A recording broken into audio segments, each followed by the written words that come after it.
Yep.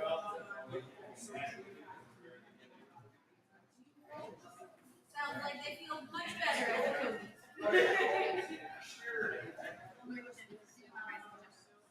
So hi everyone, thank you for coming in on this rainy night. We're gonna get started at 7:15, so feel free to order a wonderful beverage from our Binks crowd. You can also get some, thank you Binks. You can get some sandwiches, lots of good, great stuff. So, and those of you that are joining us on the live stream, thanks for tuning in, and we'll get started at 7:15. So thank you.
All right, everyone. Welcome. Welcome to Next Step Screenplays series. And tonight is a new mix-up, kind of a mixing it up. We have our cold reading night, the first 10 pages. So we're going to be sampling 9 different scripts just the first 10 pages. So for those of you that aren't maybe not be industry savvy, so the first 10 pages of like a script, that's kind of where you want to get your hook as a writer, where the audience, the reader, the studio, whoever is reading your script, whether to green light it, invest in it, or just even as an audience member watching on the screen, you want to hook those people in. So this is kind of like I don't know, like a testing ground for our writers, and we're doing this as a cold reading. So our actors, most of them have just really been looking over the script this evening. So it's everyone's coming on fresh. Everyone's coming on fresh with this, and and we're gonna just go through it. So there might be some bumps, there might be some hiccups, but that's the nature of cold reading. We're gonna go one by one, and we're gonna read until the very end of the 10 pages. So it might stop in the middle of a scene, it might stop in the middle of dialogue, that type of thing. So just an abrupt ending for those 10 pages. And then for those of you that aren't familiar with All the Line Studio and Incubator, so we make films. We have our Next Step Screenplay series. Here we do this the last Monday of every month. Oh, and one important thing, we have a ballot in here. So you can vote on which top 3 are your favorite, and we will definitely make this be a full-length staged reading that we do here. So normally we do a staged reading, which is a little more in depth. We have we will have some sound, and we have some sound and music from Michael Lewis over here tonight. But for some of the other ones, we'll have props, costumes, more intricate sound and music and other intricate blocking, and we rehearse the actors and everything as well. So it's more of a full stage thing. So think about that as you're watching these different scripts of what you would like to see. Like, you want to see more of the story, you want to see more of the characters. And for those of you that are tuning in on the live stream, when we ask everyone to, at the end, just message in the comments what your favorites are, and we'll add that to the tally as well. So yeah, it'll be really fun. We will take an intermission halfway through.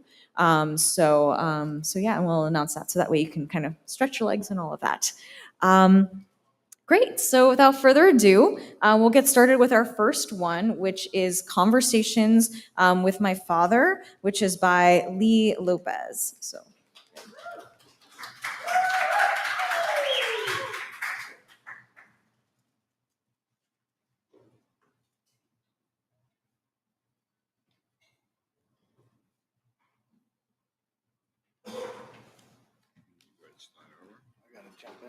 Oh, you did? Okay, I'll take this.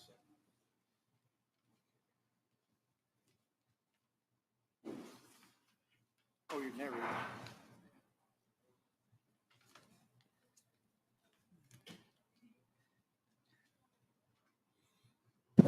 Interior of a home office with a desk and chair.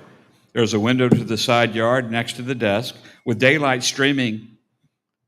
The desk is cluttered with papers, binders, folders, and odds and ends. The clutter is in stacks on both sides of the computer monitor and keyboard. There's a calendar on the wall above the monitor indicating a current date. The special effects are music in the background with the DJ saying in between songs, "You're listening to the best of the 70s on Morning Flashback." Wide shot of camera faces the office doorway. With the desk and clutter in the foreground, focus on the doorway and desk out of focus. Mid-60s, Albert Fuentes walks into the office, pauses a moment as he looks at the desk. As he sighs, we changed a close-up camera shot of Albert from the side, and he proceeds to the desk. We changed to another camera shot to include the desk as Albert sits down and starts to look at the stacks and begins to sort them through. Eddie, I'm going to be in the office. I'll be a while. I'm going to organize my desk. About time. The room's a disaster, starting with your desk. Albert rolls his eyes, tired of the comments, and starts to go through the stack on his desk, looking in folders and glancing at papers. He picks up one cardboard folder and flips it open. He has a look of shock and surprise and gently touches the inside of the folder with his hand. And he starts to get emotional. Eddie, as he walks into the room and approaches Albert from behind. Hey, Albert, I'm going to fix a sandwich for lunch. Do you want me to, Hey, what's that? Huh? Oh. This is my dad's graduation photograph. I forgot I had it, and seeing it surprised me. Wow, he looks so young.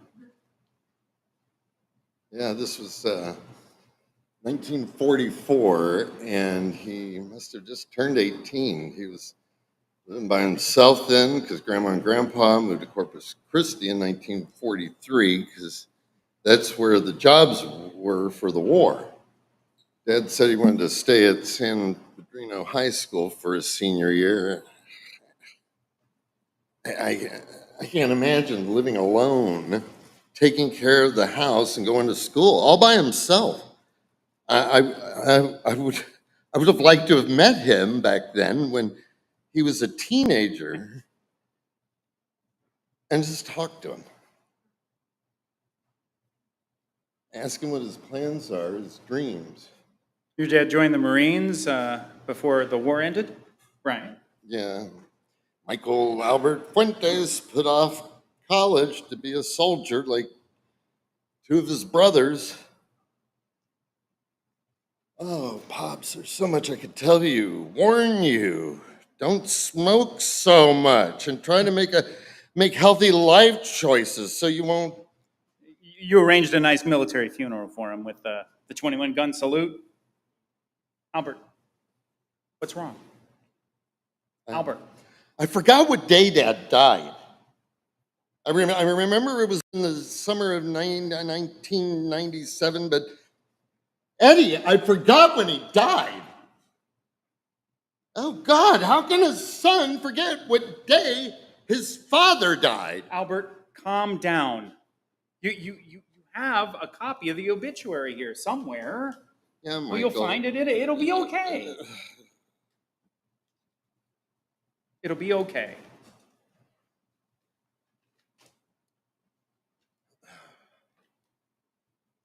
No, it won't. No, it won't. It doesn't matter, even if it had the funeral notice hanging on the wall. I forgot when my dad died. Albert, stop. Calm down. Why don't you take a break and eat lunch? And I'll help you organize the office this afternoon. It's going to be okay. Wide shot camera shows Albert and Eddie walk out of the office. Close-up camera on graduation photograph on the desk. Fade in, interior of a bedroom. Windows show this is twilight. The bed is at one end of the room with a dresser and chest of drawers at the other. Gel lighting to show room and details, but indicates the room is dark with no artificial lights. Special effects, white noise, nighttime noises. Wide shot of room shows Albert and Eddie asleep in bed. Far end of the room is illuminated with a yellow gold soft spotlight. Michael Fuentes is in his late 70s and slowly walks into light as taps is played and he salutes. Fade light out as taps ends, and he slowly walks to the bed as gel lights come up and reveal Albert asleep in bed. Special effects, the last several bars of taps are heard. Albert. Albert, it's me, Dad. Albert. Hey, Albert. Light effects bring up lights to show Albert and Michael in room. Mid-wide on Albert, slow moves to clock. Check the alarm clock and noticing Michael. Huh? Who's calling me? What time is it? What's Dad? Oh my God, Dad! What are you doing here?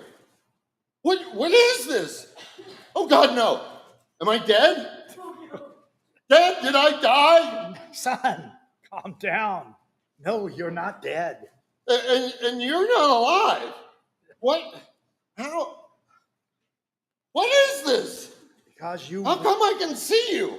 because you wanted to. You wanted to see me. I felt your emotions from earlier, and you called to me. So here I am. You still don't understand. Albert, when you saw my photograph and realized that you forgot the day that I passed, your feelings of hurt and sadness were so strong, enough that you were able to reach me, reach my spirit, enough that you were able to tell me something and it's not everything that it's not something that everyone can do. To experience an emotion of such intensity, only someone with a good and caring heart, my son. I know my son was in pain and in distress. That's a call I couldn't ignore. Dad, can Eddie hear us? Can he see you? No, because we're not really in your bedroom, at least not physically. It's kind of like a dream. So I'm still asleep? I'm dreaming all this? It's not real? As Albert talks, Michael sits on the bed close to the footboard. Do you want it to be? God damn it. Now I know I'm talking to you because you won't give me a straight answer. Hey, watch your language. And that answer is as straight as you want it to be. It's up to you to want to be talking to be real and meaningful. I want to be real and meaningful. I catch myself forgetting about our family, forgetting about you. And I recognized it earlier when I saw your photo. And I don't want to forget where I came from and who you are. And Dad, I'm sorry. I'm sorry. I'm sorry I forgot the day you died. What kind of a son forgets the day his dad dies? A son that worries too much and is too hard on himself. Albert, I'd rather you remember all the good times we had together instead of that day. It's okay. It's not some kind of big bad sin. You'll still go to heaven. After Mom passed away, I kind of expected back then we would have more time and talk and reconnect. And yet I wanted that because we weren't talking as father and son, but as two best friends. And when you got sick,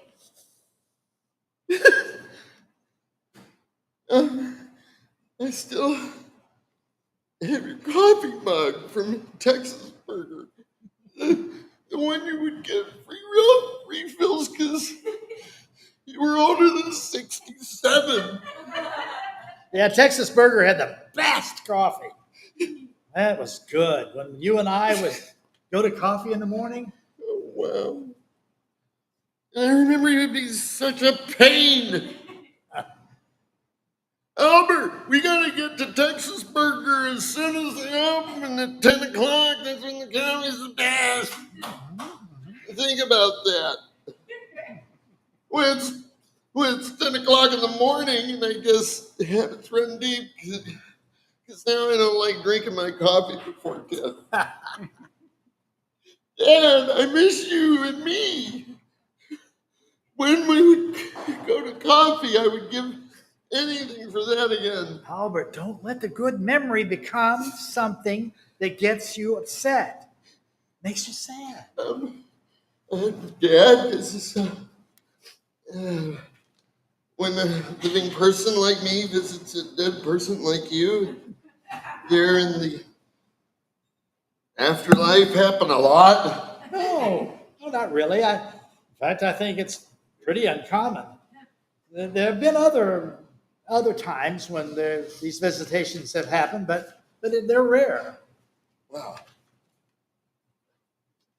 I guess we're pretty lucky that this happened, you and me. I don't think luck has anything to do with it. Life allows this, but only when there's living person is someone with a good heart. You know, someone who thinks of and puts others first. Someone like you, Albert.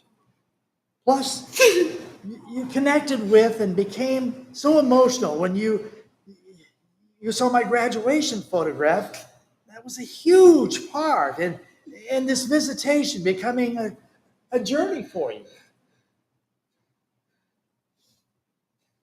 Sort of makes sense now.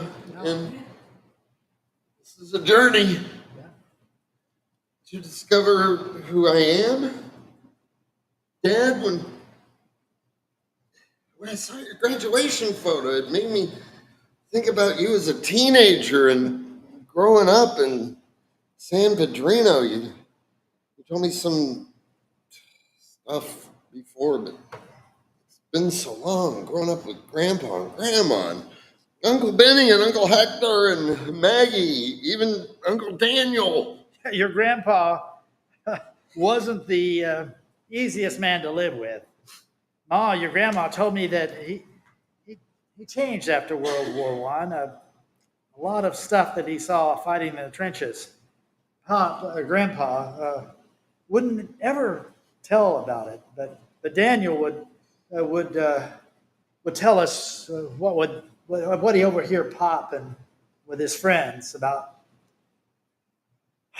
seeing his buddies get shot and die in front of him. Maybe that's why he drank like he did later on. But Ma, owning a Chaparral diner kept him busy, and because it was successful, maybe a little too successful. Was that when Grandpa got into that fight with the county boss, Hostetler? Yeah. Because Hostetler wanted slot machines put in the diner, and Grandpa said no. Yeah, then that was bad. Hostetler got all the businesses to boycott the diner. So Pop would have to go in the next county and buy liquor and food and for the restaurant, and then in the middle of the night he'd have to do that. If he went during the day, the sheriff would find some reason to stop him. There was this one night after Danny went into the Navy. Pop didn't want to make the drive alone, so he got Benny to go with him. He gave Benny a 30-30 rifle. Mom was real worried and told his kids to head to bed and close the door and not open it until she said so. The next morning, Benny told me to come with him, and he showed me the back side of the car. There were 5 or 6 bullet holes in it. I asked Benny what happened, and he shook his head. He wouldn't say anything and looked away from me. I think he started crying. It was after that night that Pop decided to sell the diner and leave San Pedrino. So, was the boycott why Grandpa and Grandma moved to Corpus Christi? Yeah. Dad sold the diner and our house to Mr. McNally with a car dealership, and he let me stay in the house because I was finishing high school. Every once in a while, I'd fix my food over at the diner, and instead of getting the house dirty.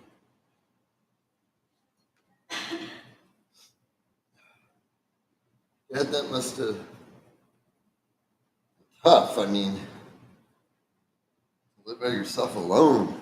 I had to, either that or go at my last, screw up my senior year and go that last year in Corpus Christi.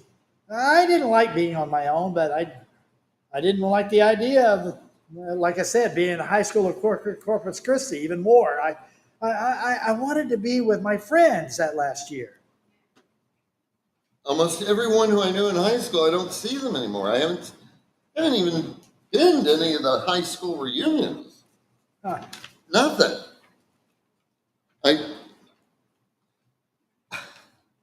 I was quite a handful when I was a teenager.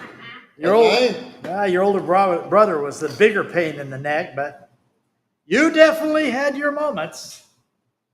Interior den with easy chair and couch and end table. 1970s music in the background. Camera shows younger adult Michael seated in an easy chair and reading a magazine as teenage Albert walks in. Hey, Dad. I'm getting ready to go. The guys are going to pick me up in a couple minutes. I should be home around 10:30. Is that okay? This is the dance, right? The homecoming dance.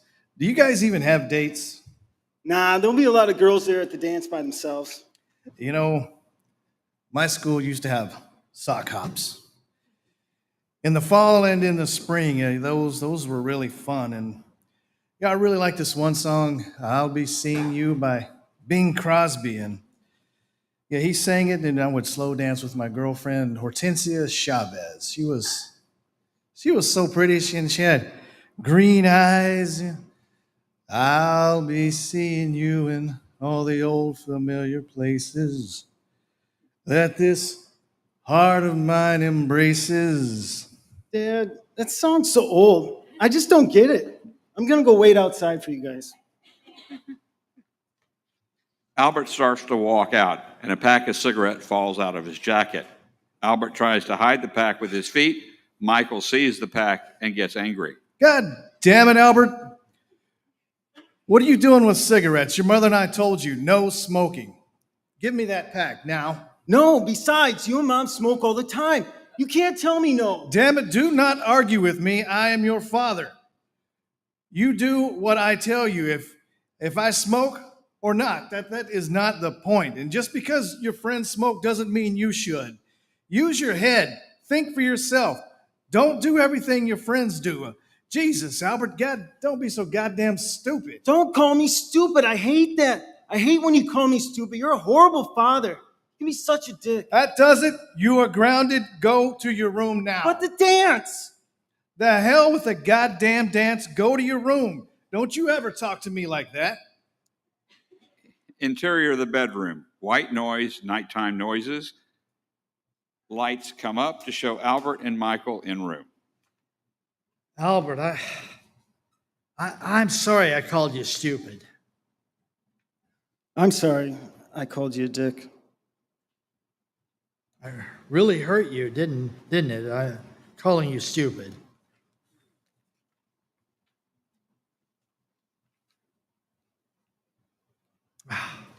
Maybe I was a horrible father. I never realized how much that hurt you and your brothers when I would call you that. I'm really sorry. Dad, like I told you before, let's not let one bad memory ruin the time we had with each other. So, Robert was worse than me? Yeah, your big brother was a lot like your Uncle Daniel, my big brother. Instigate a lot of crap and then walk off and laugh and to all the problems that was caused. Daniel seemed to go out of his way to piss me off. Dad, what did Uncle Daniel do that made you both so mad with each other? A lot of things, but most of all, he would pick on you, tease you, call you a sissy.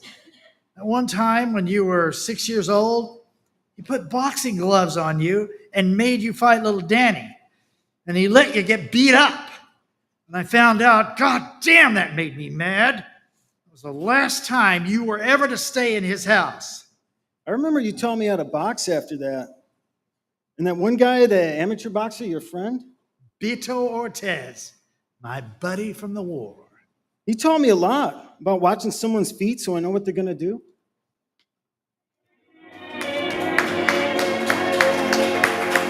I'll be seeing you in all the old familiar places that this heart of mine embraces all day through. All right, switching gears to Dead Camels by G. Stephen Pass.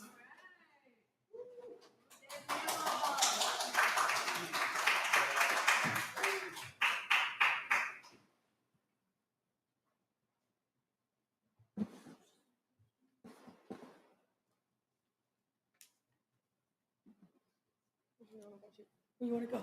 Where you want to go? Okay. Fade in. Super. 2 days before. Opening shot. Exterior gas station day. Danny Brennan, 30s. Height of Irish gang fashion with 2 gold cross necklaces, long, straight black hair, Dead Rabbits t-shirt and hoodie, filling the gas tank of his Cadillac Escalade. He looks down and frowns.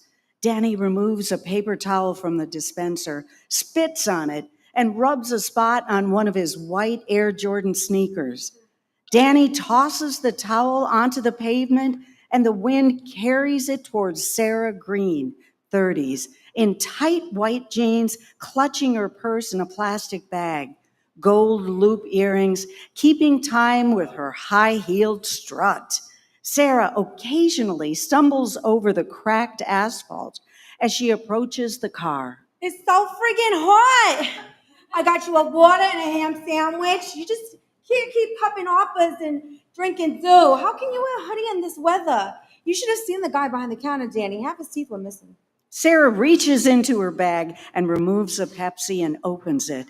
She takes a sip and looks around. She yawns. I didn't get any sleep last night. Those creepy deer head eyes just staring at me all night. When can we get back on the interstate? I already told you. I know. We need to keep it low.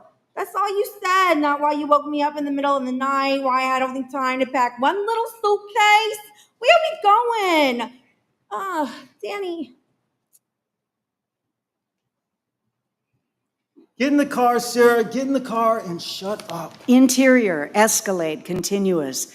Danny opens a cooler on the back seat and removes a Mountain Dew. He takes a pill from the console, pops it in his mouth, and chugs the dew. He tosses the can out the window as they drive off. Ugh, you shouldn't litter. I drove 22 hours straight yesterday. I got 4 hours of sleep. And how long have I been driving today? I told you I drive. God damn it, Sarah. That's not what I asked you. Jesus, calm down, Danny. You've been driving all day. Right. All day, okay?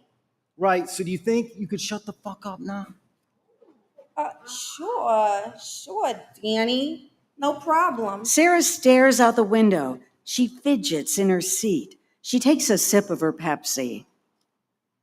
You think maybe we could listen to music or something? Danny slams his foot on the brake. Exterior road. The car swerves all over the lane before coming to a stop. Interior Escalade. Sarah sits upright, not moving. Danny turns and grabs Sarah by the hair. Sarah flinches, but meets Danny's eyes. Don't, Danny. I told you I'm not going to put up with this shit anymore. Danny's phone rings. He continues to hold her hair while answering the phone. Yeah. Fuck! Danny lets go of Sarah's hair and gets out of the car, still on the phone. Sarah adjusts the rearview mirror and straightens her hair. Prick. Sarah's door opens. You drive. Sarah slides across to the driver's seat. Danny slams the passenger door. They're dead. Who? John and Brendan. Your brothers? Yeah. What happened? I made a mistake, Sarah. A big fucking mistake. Jesus, how big? Remember that job your cousin Laney turned me onto? It sounded too good to be true. No drugs, just a simple delivery and pickup. Laney took me to meet the client he calls Mr. Uptown. Not your normal suit. He had zombie eyes. Zombie eyes? Yeah, cold, dead man eyes. He had 2 bodyguards with him that looked like they ate babies every morning for breakfast. You're supposed to give 2 suitcases of Mr. Uptown's money to a Ukrainian guy, Sergey something the fuck or other, and he would give us a package for Mr. Uptown. So the plan changed at the last minute. Changed how, Danny? We killed Sergey and the 3 guys with him and kept the money in the package. Shit! All that coke finally fried your brain? How much was in the suitcases? $2 million. It wasn't right, Sarah. We were only going to get $20,000. I'm into O'Brien for $18K. An opportunity like this? What's the package? I don't know. It's a small locked box, maybe a diamond or, I don't don't fucking know. You burned the Ukrainian mob and some rich zombie. The package is worth $2 million, and you don't know?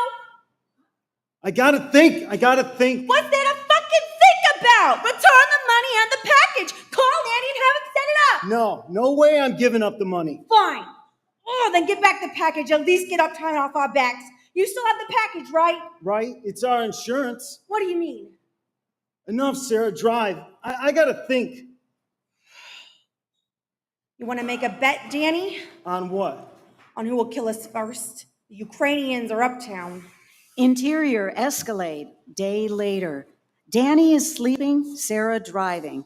Glances at Danny before taking her phone from her purse. Insert, phone screen with 4 texts with the same Manhattan phone number. Back to scene. Sarah shoves the phone back in her purse. She sees a sign, Welcome to New Mexico, with several bullet holes in it, followed by a sign, Rest Stop 1 mile ahead. Exterior, rest stop, day, continuous. Sarah pulls into the deserted rest stop and parks. There is a concrete block building surrounded by a scattering of scrub brush and cacti. At the end, the land ends and meets the sky. Interior, exterior, Escalade. Sarah grabs her purse, gets out, and quietly closes the door.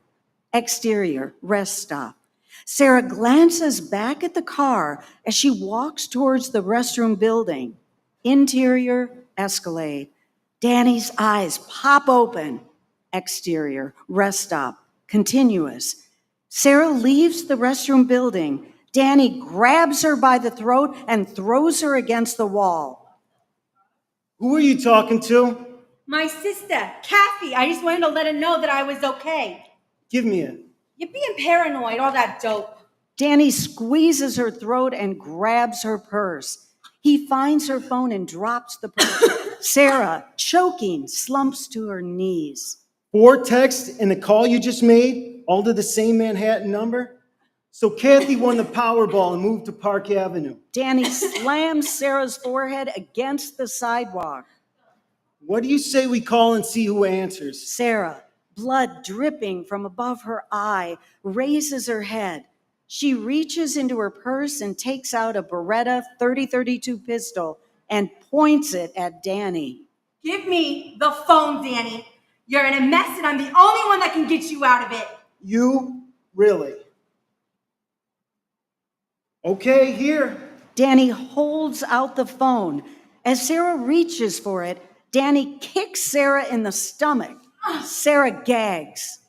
By the time I'm done with you, he won't want you. Don't please listen. Danny, right-handed fist, starts towards Sarah. Sound of a gunshot. Danny stops. There is blood coming through his shirt by his chest. He falls. Shit. Sarah crawls over to Danny. Danny, eyes glazed, looks at her. Fuck. Shit, Danny. God damn it. Where is it? Where's the fucking package? Sarah shakes him. Blood pours out of his mouth in a stream. Danny becomes still, eyes unmoving. Sarah hurriedly goes through Danny's pockets and removes his wallet and keys. She looks around and drags his body to the edge of the embankment and pushes him over. Breakaway to bottom of embankment. Danny's twisted body lays against a cactus. Back to scene. Sarah walks back to where Danny's blood stained the ground. She angrily kicks dirt over it.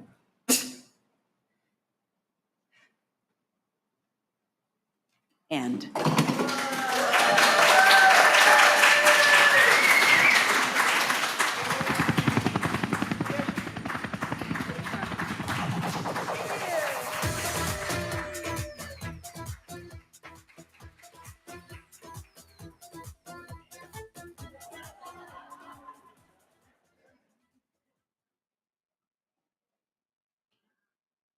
Next, we're going to have Emerald Beach by Tina Sacco.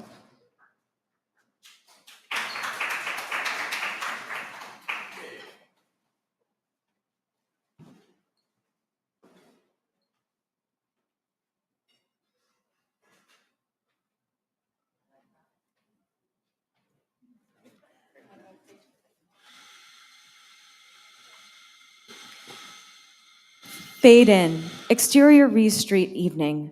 A man's scuffed shoes run down a brick street. Title card, February 1944, Reese, Poland. Several pairs of men's shiny black boots run down the same brick street. A man's scuffed shoes and lower part of trousers are seen as he splashes through a puddle while running down a narrow street. The edges of a old long coat can be seen occasionally. Heavy breathing is heard. Several pairs of black boots with crisp trouser legs tucked inside are seen rounding a corner from brick street to same narrow street and splash through the same puddle. Panting heavily, a gray-haired man in an old long coat and scuffed shoes exits the narrow street and dashes toward a low stone wall, pulling a cylindrical object from the inside of his coat. Shots are heard before he reaches the wall. The man uses all the strength he has to throw the cylinder. As he falls, the man watches the cylinder sail over the wall. His eyes close as he hits the ground and becomes still. Exterior road evening. Several feet below the stone wall, a pair of hands catches the cylinder. A man with the cylinder runs to the road as a car speeds past with doors open. The man jumps into the car. It speeds off. Exterior Reese Street night. Not far from the stone wall, German army soldiers stand near the body of the gray-haired man. An SS member stands by a black car as a Gestapo officer flips the body of the gray-haired man with the toe of his boot.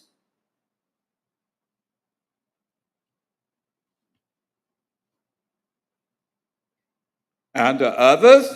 They were gone before we realized what happened. The Gestapo officer takes a deep breath. Then he turns, nods, and walks back to his car. The SS member pulls out a gun and fires several shots in rapid succession. Fade out. Fade in.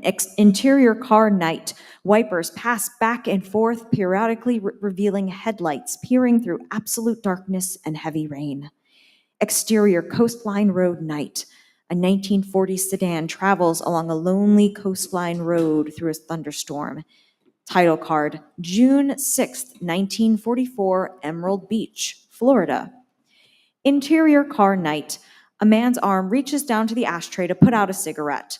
Dan Fuller, 30s, dressed in a suit and tie under a trench coat and large rim cap hat, is driving. The car slows and turns. Exterior Simpson Estate night. The car stops in front of a large wrought iron gate, the entrance to an even more impressive home. A uniformed policeman with an umbrella approaches the car. Dan rolls down the window and shows a badge. Big band music is heard faintly from behind the gate. You're going to need to go back and use the service entrance. Service entrance, right. Exterior beach night. The beach behind the Simpson estate is full of uniformed cops and other suits. Their attention is focused on a blanketed area near seaweed over which a makeshift tent has been erected. Dan approaches them as the rain continues to fall. Evening, Tom. Why the hell didn't I get a call on this? Police Chief Tom Owens, 50s, an overweight and red-faced man, is dressed in a tuxedo and overcoat. Good to see you too, Dan. The body washing ashore isn't good for politics. Convenient for Simpson that you weren't there tonight. Fundraiser for the war effort. Police chief's expected to be here. Dan nods, unimpressed. Yeah, well, his estate sits on county land. That makes it my investigation. Well, feel free to waste your time. Just a John Doe. Then you won't mind me looking? The two men walk toward the blanket. A young photographer is taking photos. Tom motions to him. Hold up. The photographer backs off as one of the uniformed cops delivers information to Tom. Dan kneels to inspect the body. Boyishly handsome in his late 20s, news reporter Ed Brady kneels next to him. What have we here? Dan shakes his head. The Emerald Beach Post just now getting here? I thought I was late. I wanted to look my best. Dan pulls back the blanket to reveal more of the body. A life preserver with the name Ocean Star on it is propped next to the body. Looks pretty good considering he's been out to sea for some time. Except for those contusions and abrasions on the back of his head. Coroner says the cause of death is drowning. Yeah, I saw the coroner on my way in, drowning in booze. As Dan returns the corpse to its original position, one arm falls back, revealing part of a tattoo. He peers closer. What the? Tom approaches before Ed can see what Dan is looking at. All right, you seen enough? They're waiting to move the body. Dan stands. There's an awkward pause between him and Tom. Then Dan smiles widely and stretches back, hands in pockets. I assume you've already taken statements? Matter of fact, I have. Open and shut case, I'd say. You would. Ed puts a hand on Dan's shoulder. I'd say that calls for a drink. Interior master bedroom night. Helen Simpson, attractive, mid-20s, removes jewelry and undresses for bed. Alistair Simpson, 60s, wearing glasses, is preoccupied with paperwork. I'd say tonight went rather well. How much did we get? Enough. Enough! There's no such thing. Sensually, she studies her figure before a full-length mirror, then frowns, concentrating on her stomach. Do you think I'm gaining weight? You look just fine, No. as always. You wouldn't notice if I did. You never paid half as much attention to me as that man gave that corpse. Coroners are paid to do that. I meant Fuller. He only had a minute, but he saw every piece of evidence. Alistair turns to face her. How do you know that? You might be surprised at just how observant I am. She puts her arms around him and kisses him seductively. Now, you be the detective, and I'll be the body. You as a corpse. Huh. Helen slaps at him, annoyed. Alistair catches her arm, pushing her back on the bed. He straddles her, pinning her arms. Don't make a sound. Corpse, remember? Helen is obviously frightened as he strokes her neck. Finally, he kisses her viciously and lets her go. Remember whose side you're on. Helen cautiously relaxes. Whichever side wins. Whatever side I'm on is the winning side. You do well, my dear, never to forget that. Interior nightclub night. Dan Fuller makes his way to a seat at the bar. The bartender nods in his direction. Dan nods back, then turns to survey the smoky but elegant room. The clientele is upper crust. The bartender places a highball in front of Dan. Working late? Nobody sleeps in this town. You know that better than anyone. Want to talk about it? Not unless you're a shrink. The bartender moves away as Dan takes a long pull on his drink. Carol Gordon, a sexy brunette in designer dress and gems, slides onto the stool next to him. Dan stares straight ahead. Not tonight, Carol. I've got a headache. Carol gives him a toothy grin. You brushing me off, sailor? Where's Ed? Thought he'd be here already. Carol nods toward a phone booth where Ed is on a call. You two had quite a night, I hear. Let's just say it's been another interesting night in Simpson Land. Dan takes another drink. Carol puts her arms around him and kisses him softly on the cheek. Hey, I'm gone 5 minutes, and this is what I get? He motions for a drink and caresses Carol from behind. I was merely offering comfort to a man in uniform. He's been in uniform for years. He tell you our view of the party while you were inside dancing the night away? Oh, in great detail. Dan gives her a look out of the corner of his eye. He tell you the victim's breath smelled like chlorine? Dan turns to Ed. So, swimming pools on tankers now? What tanker? An oil tanker sank a couple of weeks ago off Jacksonville. One of its life preservers was planted by the body. And no bite marks? 3 weeks and not a nibble. Nope. Can't even trust a shark to do its job in this town. Guess they don't like warm meat. That's not all. Our victim also He stops as two men walk in and sit at the bar. had a really bad case of acne. Dan gulps the rest of his drink. I see. Ed lights a cigarette and takes a long pull on his drink. Are you going to keep me in suspense all night? Loose lips sink ships. Ain't that right, boys? The two men sneer at him and turn back to their drinks. Ed finishes his drink and pulls Carol close to him. Let's go, honey. I've got a problem I need to sleep on. You never told me I was a problem. She grabs her purse. My place or yours? Yours. I can't face my dump tonight. Besides, It's the only way I get to travel in your circle. Dan signals for another drink. Carol flags the barkeep. Put it on my tab. She kisses Dan goodbye. See you soon. Ed pats Dan on the back. I see a few prospects here. Turn on the old charm. Dan takes a drink. Don't think so. I've got some investigating to do in the morning after I get the altered coroner's report, of course. Be careful. I'm a good swimmer. Interior apartment day. An attractive teenager, Janet Hoover, sits staring blankly into space. A newspaper on the table lies open to a large spread on the drowning victim. There is a knock on the door. She doesn't respond. The knock becomes louder, insistent. Go away. The knock is even louder. Janet rises and goes to the door. Go away, Alistair. I warn you, I'll call the police. She jerks the door open to find Helen Simpson facing her. It won't do any good, my dear. They're all on his payroll. Mrs. Simpson. Be a good hostess, please, and invite me in. Janet steps inside. Helen enters, surveying the room. Ah, Alistair should have done better than this. Much better. She eyes Janet's stomach. How far? Almost 6 months. The doctor says we are fine. I'll make this short. Helen takes a small purse out of her bag. This should give you more than enough to start a new life away from Emerald Beach. End scene.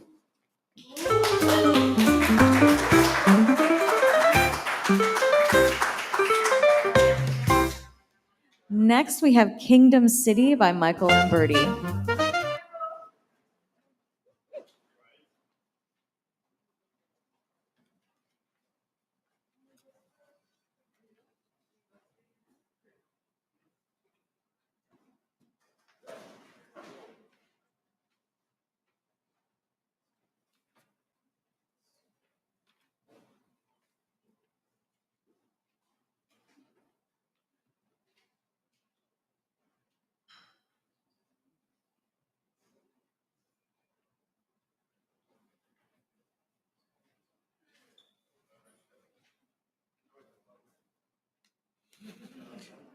Exterior neighborhood day. A car drives through a suburban neighborhood.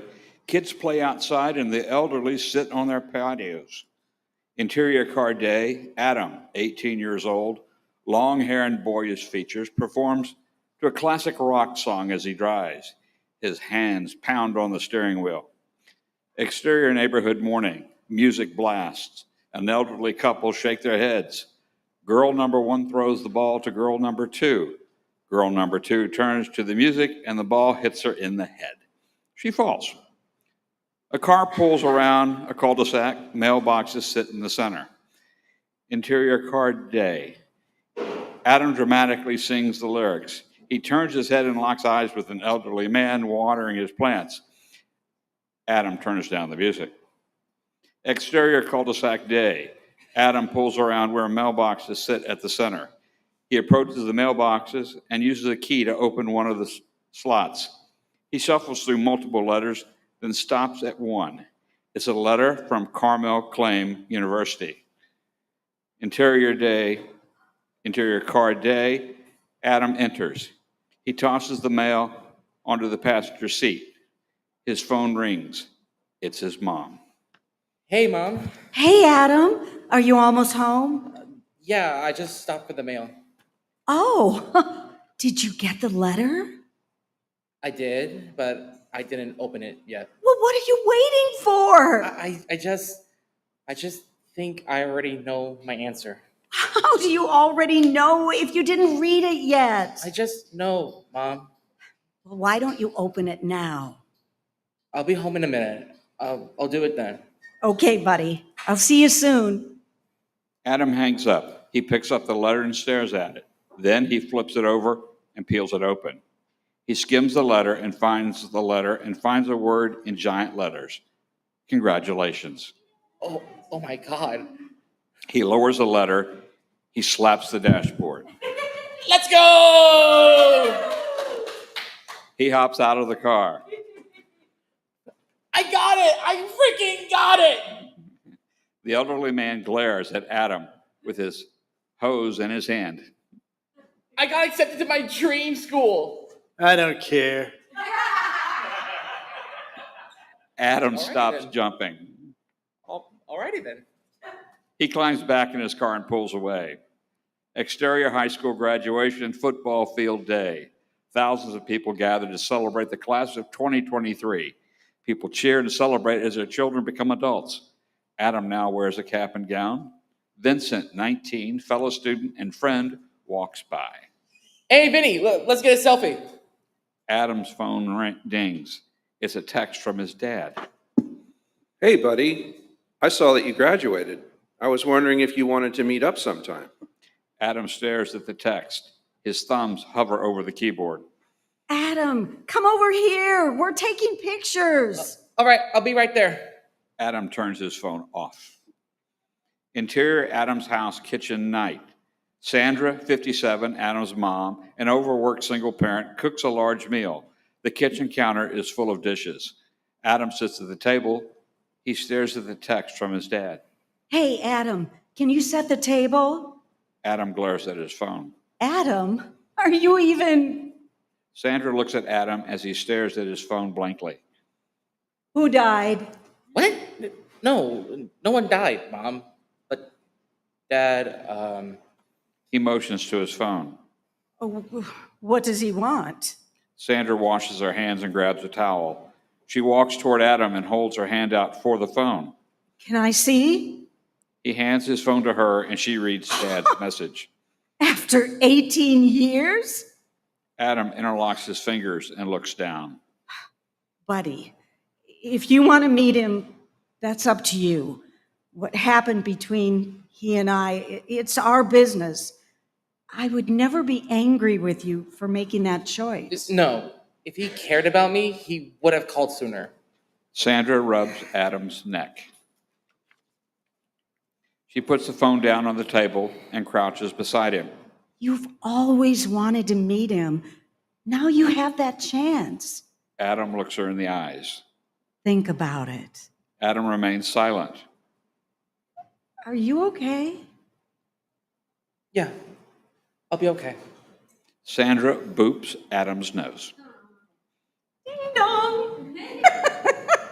Sandra laughs. Adam sighs with relief and smirks.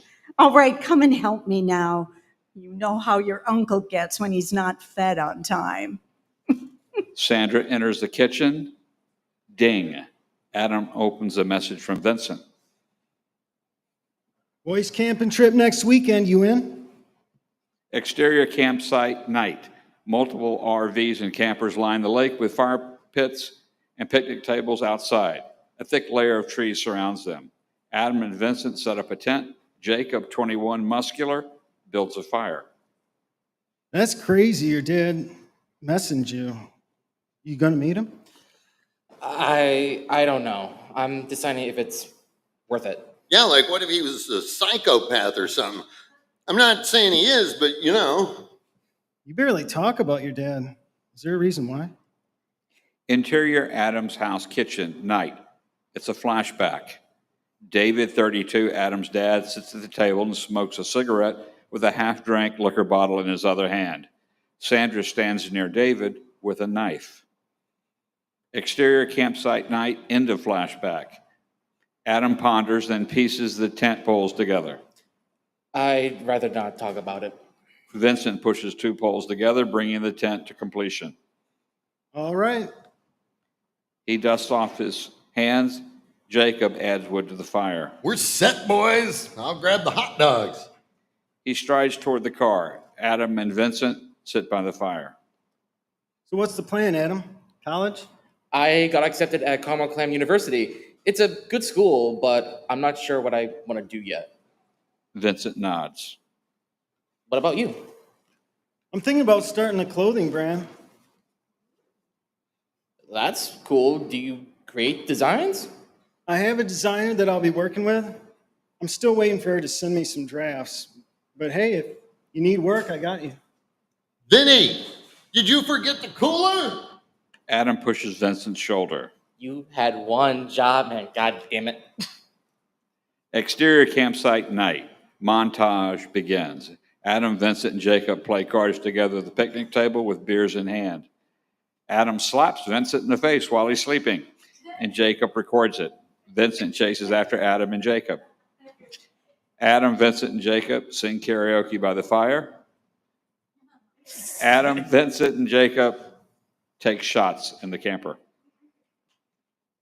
Adam and Jacob make buffalo chicken dip. Vincent spins a circle and falls face first in the ground. Exterior campsite night. Adam, Vincent, and Jacob sit by the fire with beers. I'm gonna get another. Y'all need one? Vincent lays on the ground with a beer in hand. Yes. He takes a large gulp and beer streams down his chin.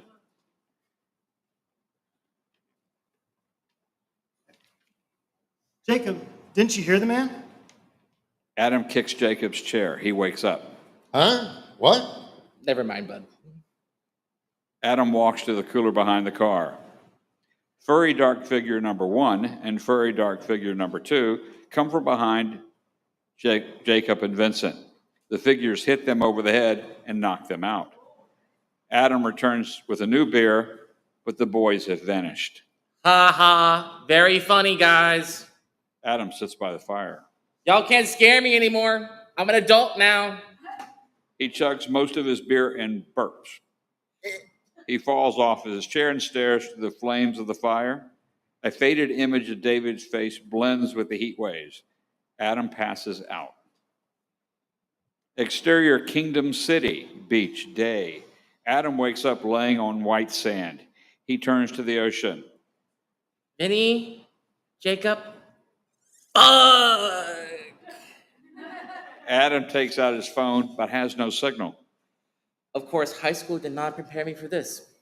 Adam walks toward the boardwalk. Exterior boardwalk day. The strip is full of food and game stands with their blinds closed. Adam walks up the stairs and approaches the flaming shrimp surprises. A sign reads, open at 10 a.m. every day. Adam looks at his watch. It reads 9:59 a.m. He scans the menu. There's a photo of shrimp and vegetable skillet.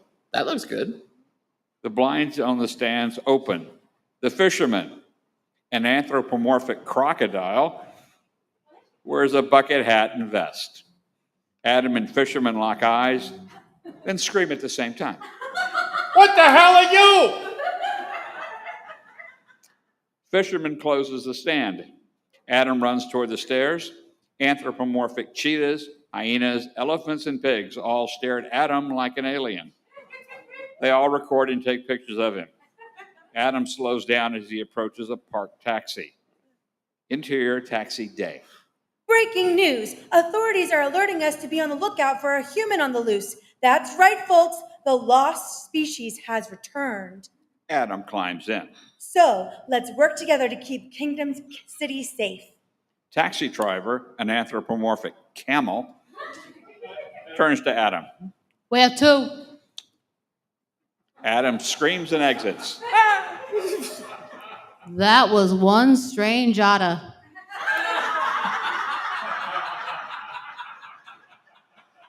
Exterior alley, continuous. Adam runs and turns corners through an alleyway like a maze. He clashes with the trash can and trips over trash. Exterior Central Street day. Buildings scrape the skies and honking taxis crowd the streets. Anthropomorphic animals walk the sidewalk, much like humans. They all glare at their cell phones and mingle. Billboard signs hang by the buildings. Two of the advertisements, a soda called Koala Cola and a restaurant called Vegan Guys. Commercials play on the buildings promoting vegan dishes at Dragon's Kitchen. Adam runs out of the alley and finds himself in the busy city. Anthropomorphic animal species, wolves, dragons, foxes, pigs, bulls, hyenas, and eagles crowd the sidewalks. Where am I? Adam backs up and knocks over a row of motorcycles, causing a domino effect. A group of angry biker gang hyenas sit at a bar titled Armadillo Juice. They rush outside and see the mess. Hey, somebody get that funny looking otter! Adam turns and runs for his life. The gang members each grab a bike and chase after him. Adam passes many animals. They watch and record the chase. He runs across the street in a car with a family of German shepherds inside, nearly hits him. The baby German shepherd barks out the window.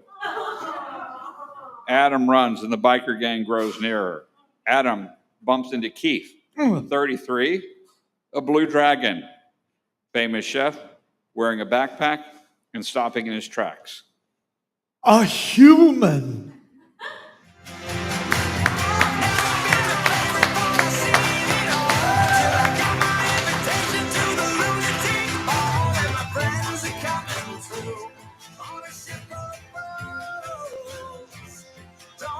All right, now we have Kitsch by Kimberly DiPersia and John Olson.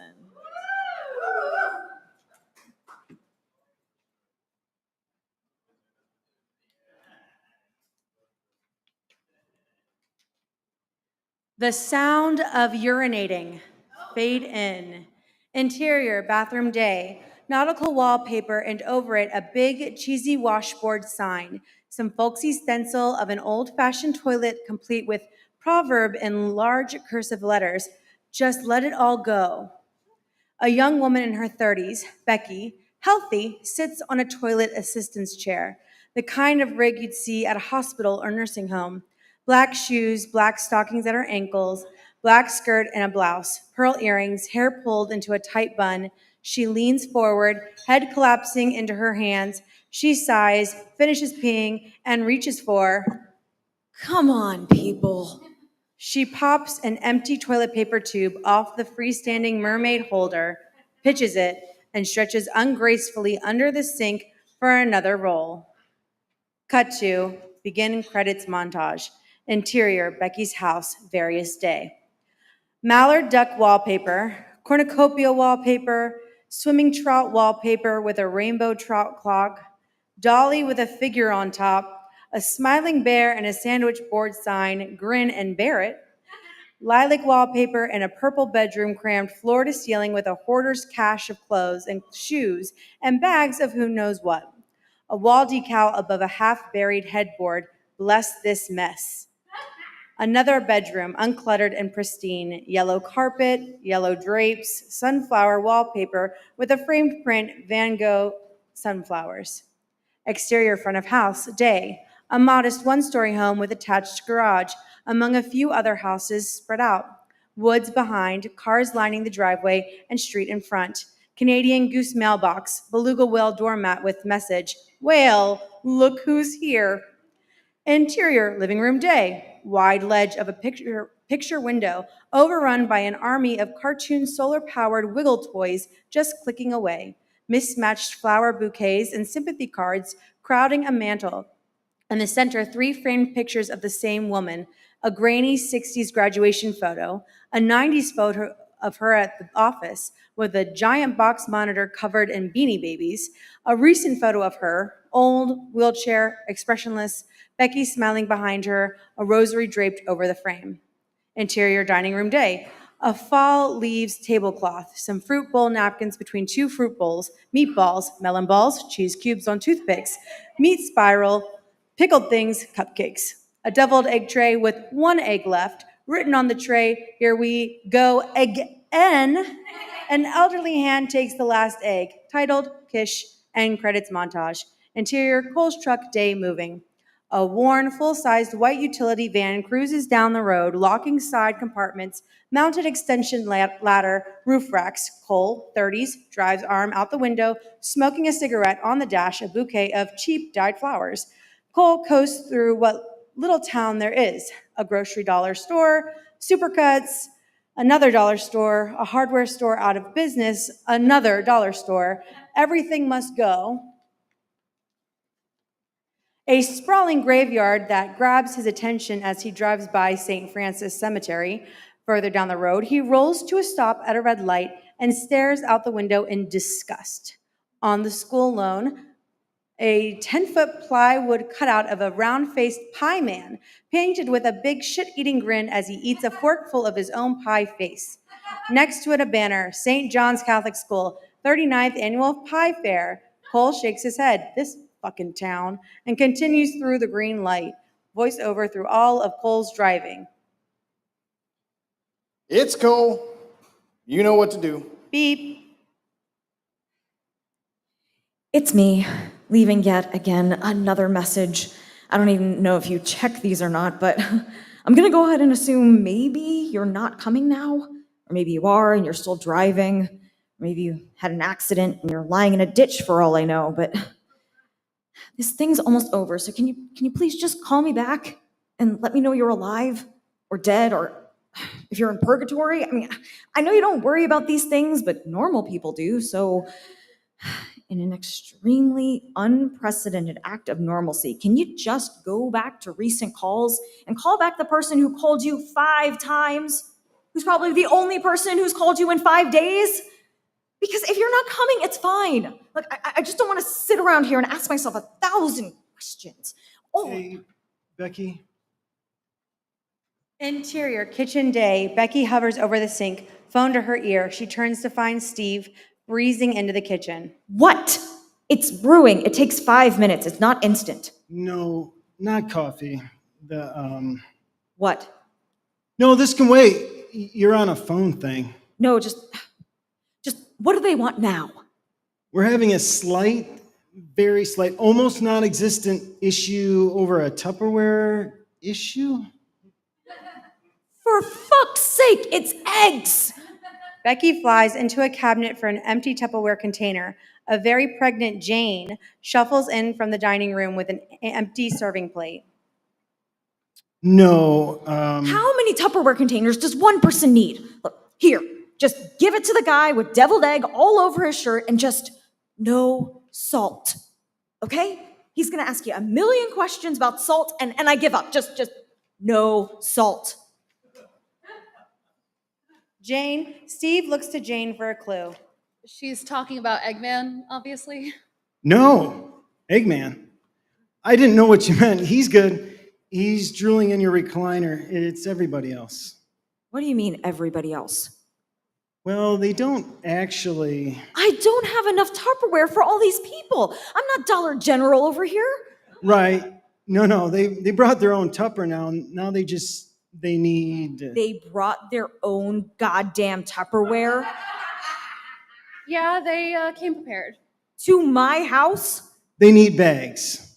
That's all they need. Plastic bags so they can put in the Tupperware that they brought, which is now filled with food, into the bags. So they were prepared enough to bring Tupperware, but not enough to bring the plastic bags for the Tupperware. Basically. Anything else they need? 2 people asked if you had any floss.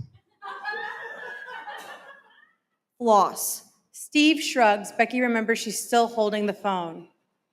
See how much you're missing? Look, still hoping you're not dead. Bye.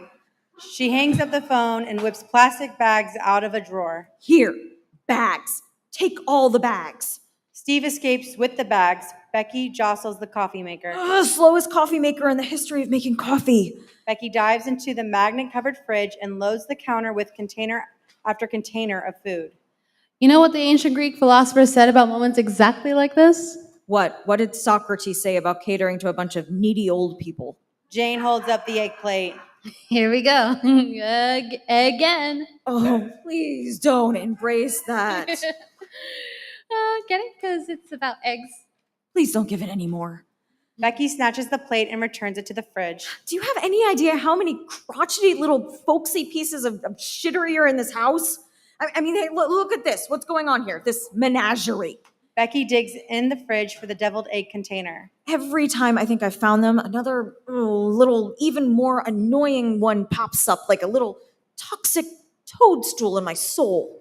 You're so emo sometimes. Bam! She closes the door with her hip. What am I supposed to do with all this crotchety stuff now that your mom's deceased? Can I throw it away? Is that something that I can do? Does that make me a bad daughter? Becky overloads the egg plate as Jane weighs it out. It does, doesn't it? You'll get over it eventually with therapy. Ugh. Add it to the effing list. What about your brother, though? Oh, he's on there too. No, I mean, is he in the market for some shittery? Becky rinses out the empty egg container at the sink. He lives in a truck, so that's gonna be an obvious no. Trucks need decor. No, the whole setup is, it's like 2 clicks off homeless. He's not homeless. He's a minimalist. It's a trend now. It's trending. It's not a trend for him, trust me. It's a tiny home. Literally, it's like every other show on HGTV right now. HGTV.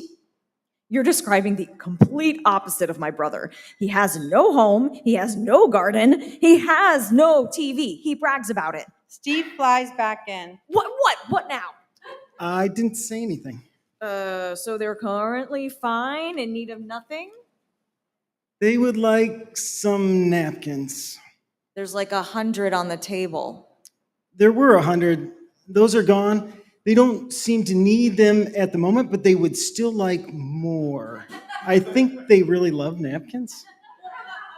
B. Jane hands the overloaded egg plate to Steve. Just take this and run. Go now. Leave now. Steve scurries out with the egg plate. Becky launches into the cabinet. Napkins. Let's check the catalog. The pitches seemingly endless napkin packs onto the counter. Birthday. Thanksgiving. Most of this is Christmas. Here's a 4th of July. Oh, these are shaped like footballs. Oh, here we go. Check these out. Snowflakes? Hanukkah. We're Catholic. Your mom really loved napkins, didn't she? No, she loved sales. She couldn't wait for the holidays to get over so she could snatch up a bunch of 2-for-1. Oh, wait for it. Halloween, St. Patrick's Day, Valentine's Day, another saint, even more Christmas. Mighty Morphin Power Rangers. How long have these been waiting to morph? Jane gathers the napkin packs. Honey, put them down. It's not even a holiday. Neither are footballs. Just, you hate these. That's clear. Which other ones do you hate the most? I hate all of them equally. Then we're gonna get rid of all of them, okay? You just let Mama Jane handle this. Everyone's gonna get their own pack. You just resurrect the buffet table. Sit here, do nothing, hate everything silent. I love you. Jane waddles off to the living room with all the napkins. Becky looks at the food in disgust, then opens a cabinet, grabs a bottle of aspirin, and fusses with the child lock lid until the end. And we'll now take a 10-minute intermission. Just for today. Gonna take all the trouble and put it away. Gonna drink every drop of happiness till it covers me up. I'm gonna live, gonna laugh, gonna love. I'm gonna live, laugh, love just for today. Gonna take all the trouble that tomorrow might bring and put it away. Gonna drink every drop of happiness till it covers me up. I'm gonna live, gonna laugh, gonna love. I'm gonna live, gonna laugh, gonna love.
Hi, everyone. We're going to get started in about a minute, so feel free to, if you haven't, had a refreshing coffee or, all right, there you are. Binks is great. Thank you again for Binks for hosting us.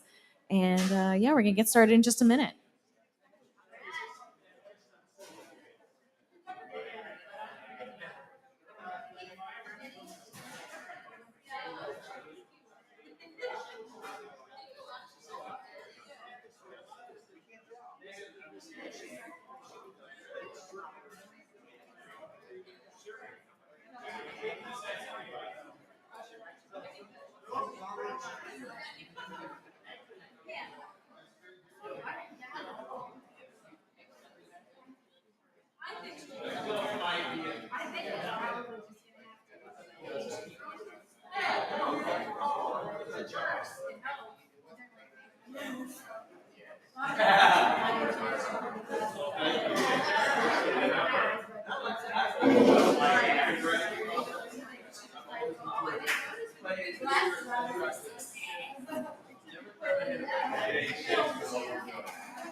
All right, welcome back, everyone, for our last four 10-minute scripts.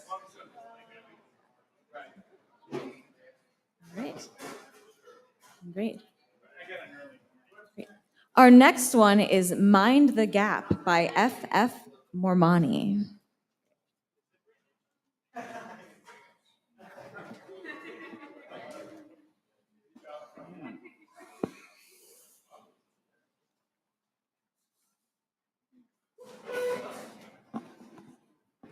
Got any actors?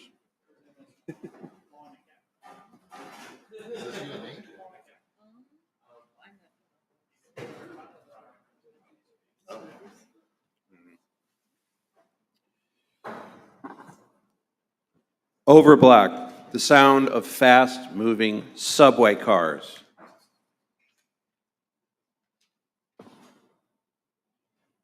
"23 seconds.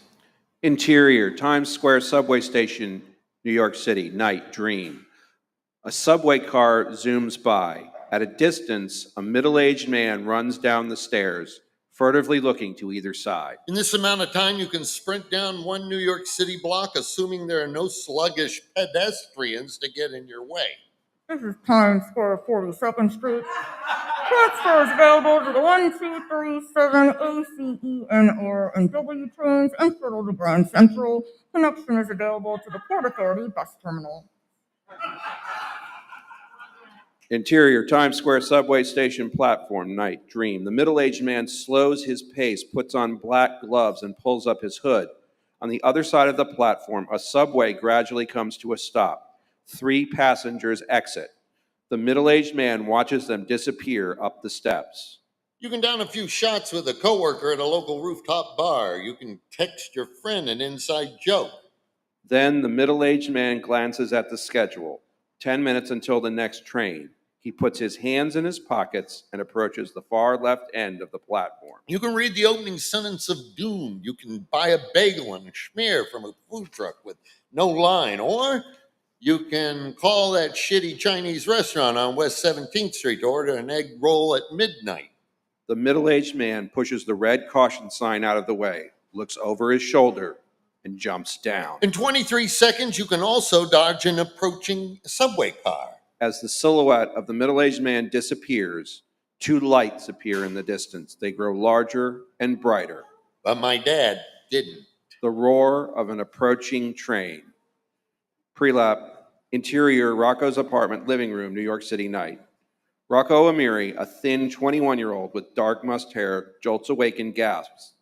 He suddenly realizes he is safe in his bed, places his hand on his forehead, and sighs. He turns on the lamp on his nightstand, waking up his roommate, Xander, who was sleeping on a twin bed against the opposite wall. Sorry. You okay? Yeah, just another nightmare. Rocco pushes his covers aside and slowly gets out of bed to head to the kitchen. Annoyed, Xander turns away from the light and tries to fall back asleep. Interior, Rocco's apartment, kitchen, night. Fridge POV. Rocco squints upon opening it. He grabs an open can of beer and closes the door. Interior, Rocco's apartment, living room, night. Rocco takes a few sips of the beer and grabs his sweatshirt from a hanger near the front door, which he puts over his pajamas. Then he quickly composes a text message. "You still up? I'm heading uptown." He ties his shoes, grabs his keys, and leaves. Interior, Times Square subway station platform, night. A subway car slows down and people crowd around the door. Title card, "Mind the Gap." The door to the subway slides open, accompanied by a loud ding. Rocco squeezes through the crowd and rushes up the stairs.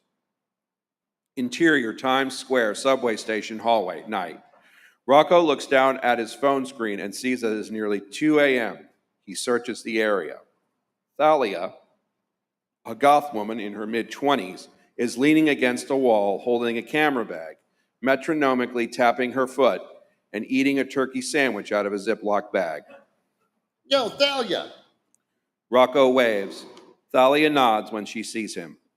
I was beginning to think you wimped out on me. "No, I'm fine. So where you want to go?" Brooklyn, to College Station. "Again?" Yeah, I heard from some guy that if we go a few stations up and turn right on one of the empty tracks, we'll find an abandoned area with sewers and whatnot. You know the deal. So, you in? "Okay." Come on, let's hop on the queue. Rocco and Thalia walk side by side in the direction of the Q train. "How we don't run into that homeless dude again?" He's not gonna report us. He'd only draw more attention to himself, and he doesn't want to get busted for coke. He'd be long gone by then anyway. Thalia holds up the Ziploc bag with the remainder of her sandwich. You want some? "No, thanks. I never feel good if I eat this late." You don't seem to have that problem with alcohol. "It's different." Thalia takes one more bite and throws the bag into the nearest trash can. They head down the steps. Interior Times Square subway station, Q platform, night. The subway arrives, revealing several empty cars. Interior Q subway car, night, continuous. Rocco and Thalia enter and sit facing one another. Soon, a sign for DeKalb Avenue flashes ahead, and the subway slows down. Thalia instantly jumps from her seat and motions for Rocco to follow. Interior DeKalb Avenue subway station platform, night. They are alone. Paranoid, Rocco looks over his shoulder. Relax, there's no construction, so no MTA employees either. Guess we got lucky tonight. Thalia pulls up her hood and approaches the ladder at the end of the tracks. She jumps down. Rocco hesitantly follows. Interior subway tunnels, night, continuous. Ground POV. Rocco and Thalia run to the middle of the intersection where there is a small area safe from passing trains. They begin taking photos, Thalia with her camera and Rocco with his phone. Once finished, they glance at one another and nod. Keep your head down. I think I saw flashlights. Me too. Thalia puts her camera back in its case and leaps onto the tracks. Rocco watches her shadow from behind as she effortlessly navigates through the tunnels. A train passes on the left, emitting loud, screeching sounds. Rocco covers his ears. Thalia turns around and says something, but he can't hear. What? Be careful! I just saw one of the tracks move. Fuck. Rocco runs to catch up to her. They reach another safe area. Rocco slightly bends over, breathing heavily. The next train doesn't come for another 10 minutes, I think. You think? The tunnel ahead is lit up by a faint yellow light, its edges like a solar eclipse. Rocco notices brief sparks in the distance. They carefully step over some of the cables and pipes. There's the graffiti wall. The room is supposed to be near here. Rocco scans the wall, noticing random artist tag names, profanity, and inappropriate drawings. There are several cigarettes piled below. Eventually, Thalia turns around, frustrated. Oh, well. I don't know where it is. Maybe we're in the wrong place. I bet we can find something else if we keep walking.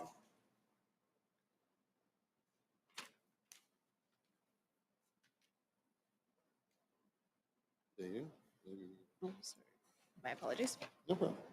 Maybe. You want to go to a rooftop instead? Another time. Okay, let's head out. They continue walking in the direction of the next platform. Next time we should bring some colored sparklers and light them in the tunnels. Make for cool photos. Do you have any? Not at home, but...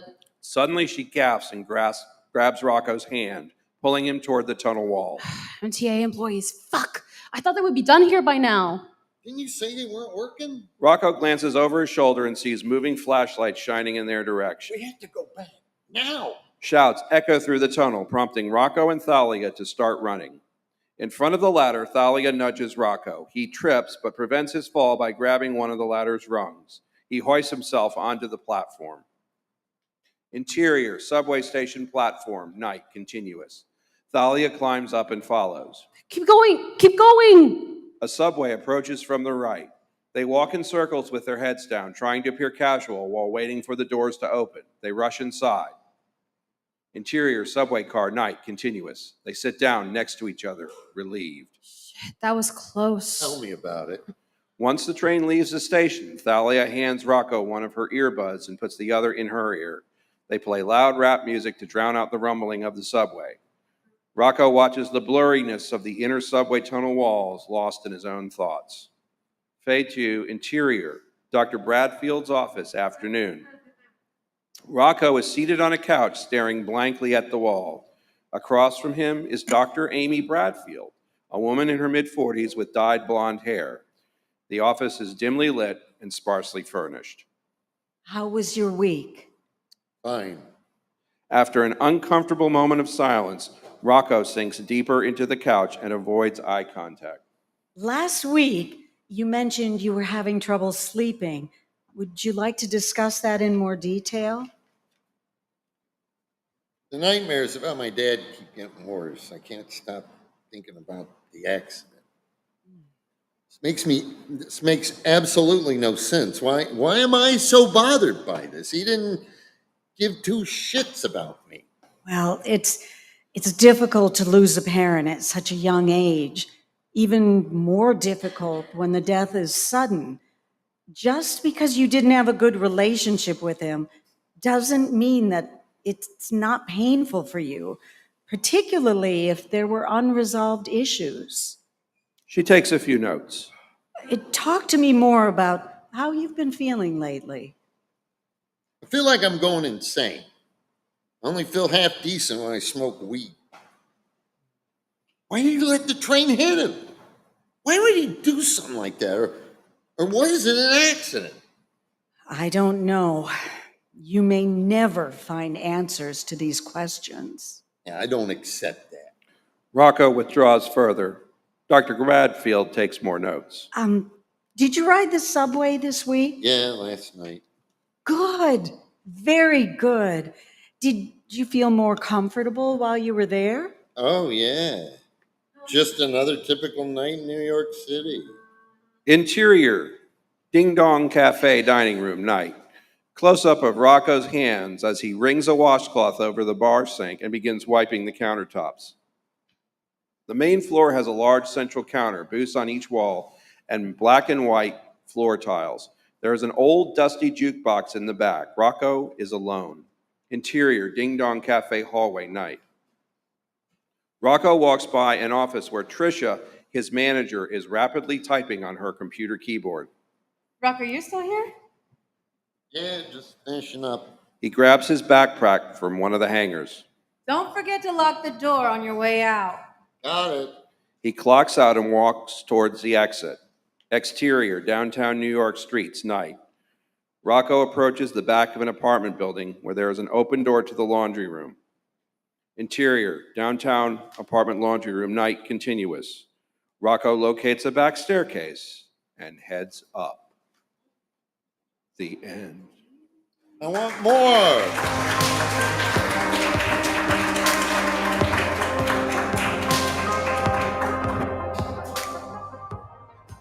Next, we have Tech by Chet Hall and Jeffrey Rembert.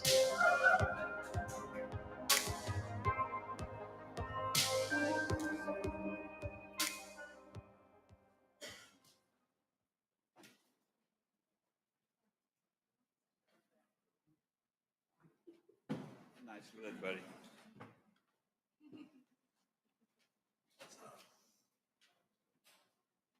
Oh.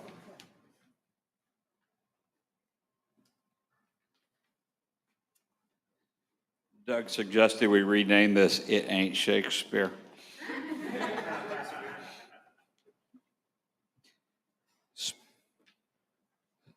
Special effects, Blue Bayou by Linda Ronstadt. Screen graphic, 134 Prospect Street, Friday, April 1st, 1983. Special effects, Blue Bayou fades to a muffled and distant sound. We hear the sound of an IBM Selectric typewriter. Interior, the foyer of a turn-of-the-century home from the point of view of the front door, late morning. As the camera pans, we see into a large living area littered with an array of beer cans, liquor bottles, magazines, stray articles of clothing. We see an old couch that is missing one of its back legs and leaning badly to the left side. A person with a large belly is laying on the couch with a pair of women's underwear over his face. The camera pans over to Jimmy Chisholm, who is furiously typing on an IBM Selectric typewriter. There's something to be said for the smell of stale beer and tobacco smoke. It's one of the first things you recognize that you attribute to adult behavior. The morning after one of your father's Friday night poker games with his war buddies, the card table covered in translucent circles from beer bottles and shot glasses, ashtrays filled with cigar and cigarette butts and ashes. Typewriter continues. The odor of stale beer and tobacco smoke can at once ignite the senses as you enter a noisy bar bright with neon and buzzing with excited, hormone-driven conversation or provoke unbridled, gut-wrenching dry heaves the morning after. It is in this atmosphere of stale beer and tobacco smoke that I sit at this typewriter in the living room of a house on Prospect Street, 8 blocks from the campus of Texas Institute of Technology, frantically trying to Finish a 15,000 word paper on news production and dissemination competence. Upstairs, playing Linda Ronstadt's Simple Dreams cassette at full volume for the 4th time this morning is Pete Burrows. We hear from upstairs. I feel so bad. I've got a worried mind. I'm so lonesome all the time. Pete is a political science major who wants to be governor of Texas and mix it up with the likes of Molly Irvins.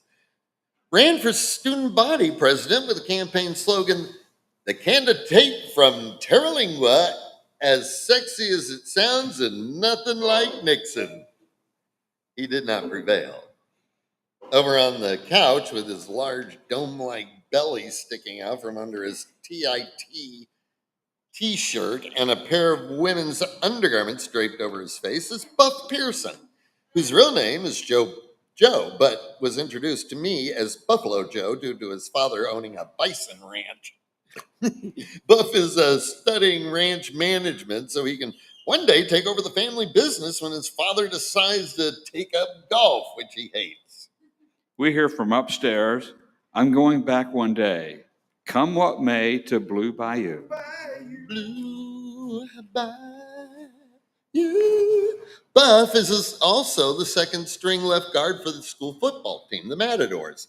Last year, posting a 1-10 record for the season, their lone win coming after a nail-biter of a game against the team from the Denton College of Engineering, beating the Desperados 3-2. Buff got credit for a reverse sack when he knocked down his own quarterback in their own zone for a 12-yard loss and safety. At halftime, the sprinklers inadvertently came on during the marching Desperados salute to Freddie Fender. An oscillating sideline nozzle wiped out the flute section and 3 flag bearers. That seemed to take the starch out of the DCE crowd in its defense, allowing the Matadors to kick the season's only successful field goal in the final minute. Poor Pitiful Me by Linda Ronstadt. Poor pitiful me. Poor pitiful me. I love you, Linda. Jimmy reaches down and turns up the radio under his desk. I Love Rock and Roll by Joan Jett and the Blackhearts. Over on the couch, we see Buff stir. Place smells like ass. Check your headgear, roomie. We see Buff reach up and grab the panties from his face before returning them, breathing deeply. Ah, Stacy. Pretty sure Stacy's boyfriend is not sharing in your reverie this morning. He was none too happy finding his young Stacy going the full 8 seconds with you last night.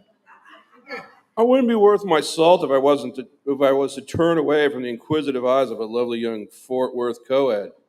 I am nothing if not accommodating.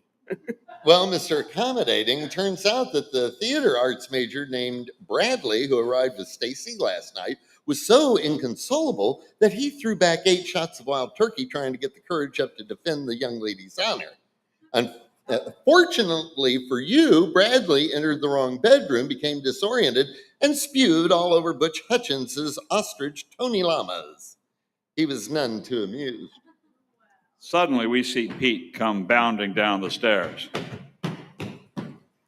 Mailman's coming. I'm expecting a Columbia House order. 15 cassette tapes for a penny. 15. You know, that's not a business model that is utterly, it's not sustainable. But, who am I to question? We see Buff slowly roll himself to a sitting position, rubbing his still exposed gut and grimacing from the taste in his mouth. Pete returns from outside. Which one of you bastards shit in my mouth? I'm sensing the English lit studies are paying off for our boy Buff there. He used to say shitted. A letter for you, my young Jimmy. Instead of handing Jimmy the letter, we see Pete open the mail. Well, it appears we have congratulations are in order. Let's see here. Mr. Chisholm, we are pleased to inform you that you have been selected to receive the Will Rogers Academic Scholarship. This $500 grant is awarded for your academic achievements at the Texas Institute of Technology. Once again, congratulations. We see Buff and Pete look at one another. I suppose you know what that means. Indeed I do. Yeah. GPA recalibration party! Wait, what? A what? From the radio under Jimmy's desk, a DJ's voice comes on. That was I Love Rock and Roll by Joanna Jett and the Blackhearts, one of the headliners for the upcoming Tornado Jam this May 1st. Also scheduled to appear will be Joe Eiley and the Flatlanders and Linda Roseland live in concert at the University Center Sunday, May 1st. Tickets go on sale tomorrow at the Student Union and Bookstore. KTIT will be giving away pairs of tickets starting at the Cowboys Run Southern Rock Hour this Saturday. Here's Texas' own Don Henley with Dirty Laundry. We see Pete drop the letter and walk over to the desk, picking up the radio and holding it, mesmerized if he had just heard the voice of God. She's coming. Linda Ronstadt, she's coming here. She's coming right here. He slowly sets the radio down. What? We have to go. We've got to be there. Not a chance, but I'll shower up for ZZ Top, but that's about it. We see Kit Sullivan wander down from upstairs wearing an oversized t-shirt with a chicken silhouette that says, "Chickens, the pet that poops breakfast." And nothing else. She opens the refrigerator door to find 4 open Pabst Blue Ribbon bottles with varying levels of flat beer, a mustard jar with the lid missing, and Buff's jockstrap. What happened to the jerky that was in here? That was mine, you asswipes. Was it properly labeled? You mean the brown bag that said hands off, douchebag? Seems a bit ambiguous. Hey, we're going to the Linda Ronstadt concert. A financial windfall has befallen our young Jimmy here, and he has graciously offered to buy our tickets. You in? Wait a minute. Thanks, but not my type. I prefer a more surly. Seems as if she'd be crying before having the spurs applied, if you get my meaning. Makes for a short weekend. Pete suddenly begins waving his hands as if every other word that has been said up to this point was inconsequential. Jimmy. If I'm not mistaken, you are on the supporter staff, are you not? Yeah. Our problems are solved then, because all we need is to accompany you in your capacity as an official reporter for the school newspaper. They're not going to let me cover the concert. I'm on the sports desk. That's Abigail McCall's speech. She hates the sports writers. Called us filthy heathens. Actually prayed over me and Hutch one morning asking God to smite us. Wasn't sure if that was a good thing or not. I know Abby McCall. I'm rather surprised by that sort of behavior from her, considering the kind of sports she's into. We see Kit whisper something into Pete's ear that made his eyes go wide. Really? Rosary beads and a fly swatter? Had her speaking in tongues.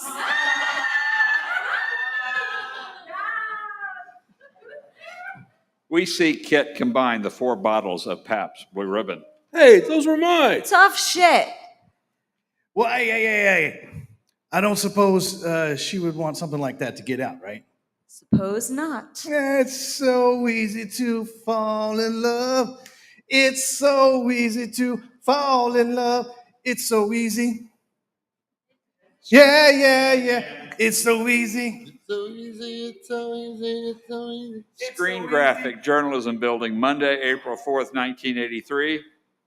Interior of the hallway leading to the stairs, same day. We see Jimmy from behind walking toward the stairs. I still needed press passes to the Ronstadt concert. 2 at the very least for Pete and myself. 4 if Buff and Kit would come along. If only to mock the show. Money remains tight, and although the passes are free to student reporters, chances are I was going to need to grease a few palms. I dropped by the journalism building after another sleep-induced hour in British romantics. A natural aversion existed between the English and journalism departments. English professors openly ridiculed the journalism industry for its deadline-driven copies sans long-winded verse, while journalism students mocked English professors as pompous Anglophiles and routinely took the required credit pass-fail in protest of the department's subjective grading. Interior, the second floor hallway, same day. We see Jimmy walking toward the camera down the hallway. Other than the dark rooms in the basement, where couples are known to treat the aroma of processing chemicals as aphrodisiacs, the only activity of any importance occurs on the second floor of the journalism building, or just outside. A ledge encircles the second floor and provides refuge for those of beleaguered mental health, wanting financial resources, or questionable dating habits. Walkabouts of the building perimeter by student health are common. Hallway outside the office of the El Armadillo. Same day, we see Jimmy enter the office. The newsroom shares the second floor with KTIT Radio and the yearbook, El Armadillo, whose editor devotes his publishing efforts to documenting the Greek community and all that goes with big hair, Ralph Lauren, and social standing. I had a hunch the First Lady of Rock fit into none of these categories. I was right. The editor gave up his 2 passes without so much as a word, never taking his eyes off the latest edition of Town and Country. We see Jimmy exit the yearbook office with 2 passes. Interior, the hallway toward the supporter office, same day, we see Jimmy walking down the hallway. With 2 passes in hand, I was hoping to catch a moment with Abigail McCall. Joe Ely and the Flatlanders is one of the features at the Tornado Jam, and she is a huge fan. We're talking weekend small town dive bar, unmentionable tattoo fandom. She rarely misses a show if it's within an hour's drive. If her devotion rings true, she just might give up 2 of her passes to ensure coverage of the Ronstadt show by someone else and fulfill her schoolgirl Joe Ely fantasy. Interior, outside the door to the supporter newspaper office, same day, we see Jimmy enter. Walking into the newsroom, I found an overstarched, shiny black leather vest wearing suburban cowboy with a black Stetson covering his face, a copy of the supporter in his lap, and his feet on my desk. We see Jimmy shove the too pretty to be useful boots onto the floor. Hey, Pink Neck, you want to go lounge in the old barn with the livestock. This here is a working newsroom. Only professional news gatherers put their feet on my desk. Rhinestone Cowboy by Glenn Campbell. We see Chad King push the hat up and smile at Jimmy. Hey, beg pardon. I was just waiting for Abby. Name's Chad King of the East Texas Kings, you know. I'm Abby's boyfriend from Dallas, just in town to keep her company. I attend SMU.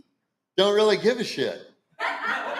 Chad King of the East Texas Kings, so long as you keep your feet off my desk and get your goat roping butt out of my chair. Okay. We see Chad slowly get up from the chair. The end.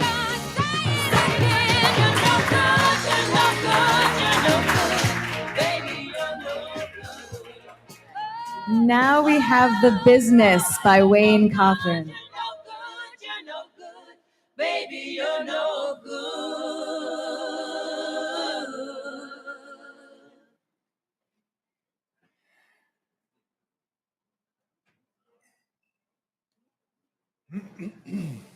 Interior, diner, morning. Rob Myers, 45, is sitting at the table. A waitress, 25, walks over to the table. Would you like your usual breakfast, Rob? Yes, please. In fact, I'll have 2. You must be talking to another student this morning. I come here too often. Why do you say that? You know me too well. And I'm becoming predictable. On that note, I know you'll have some coffee. You see? The waitress turns around and walks away from the table. A young man, 22, walks over to the table. Mr. Myers? Are you the young man who wants to become a professional wrestler? Yes, sir. Rob stands and up from the table.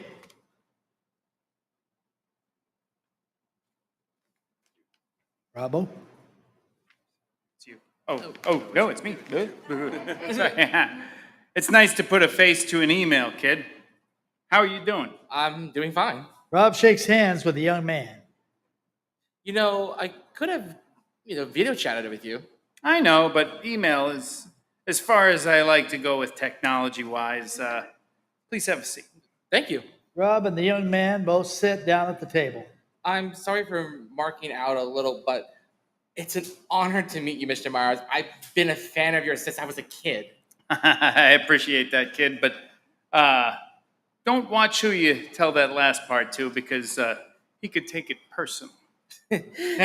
I ordered some breakfast. Okay. How did you get here from New York City? I took a bus. Have you got a place to stay? Oh, yeah. I have just enough money to get a motel room. Fine. I'll pay for breakfast.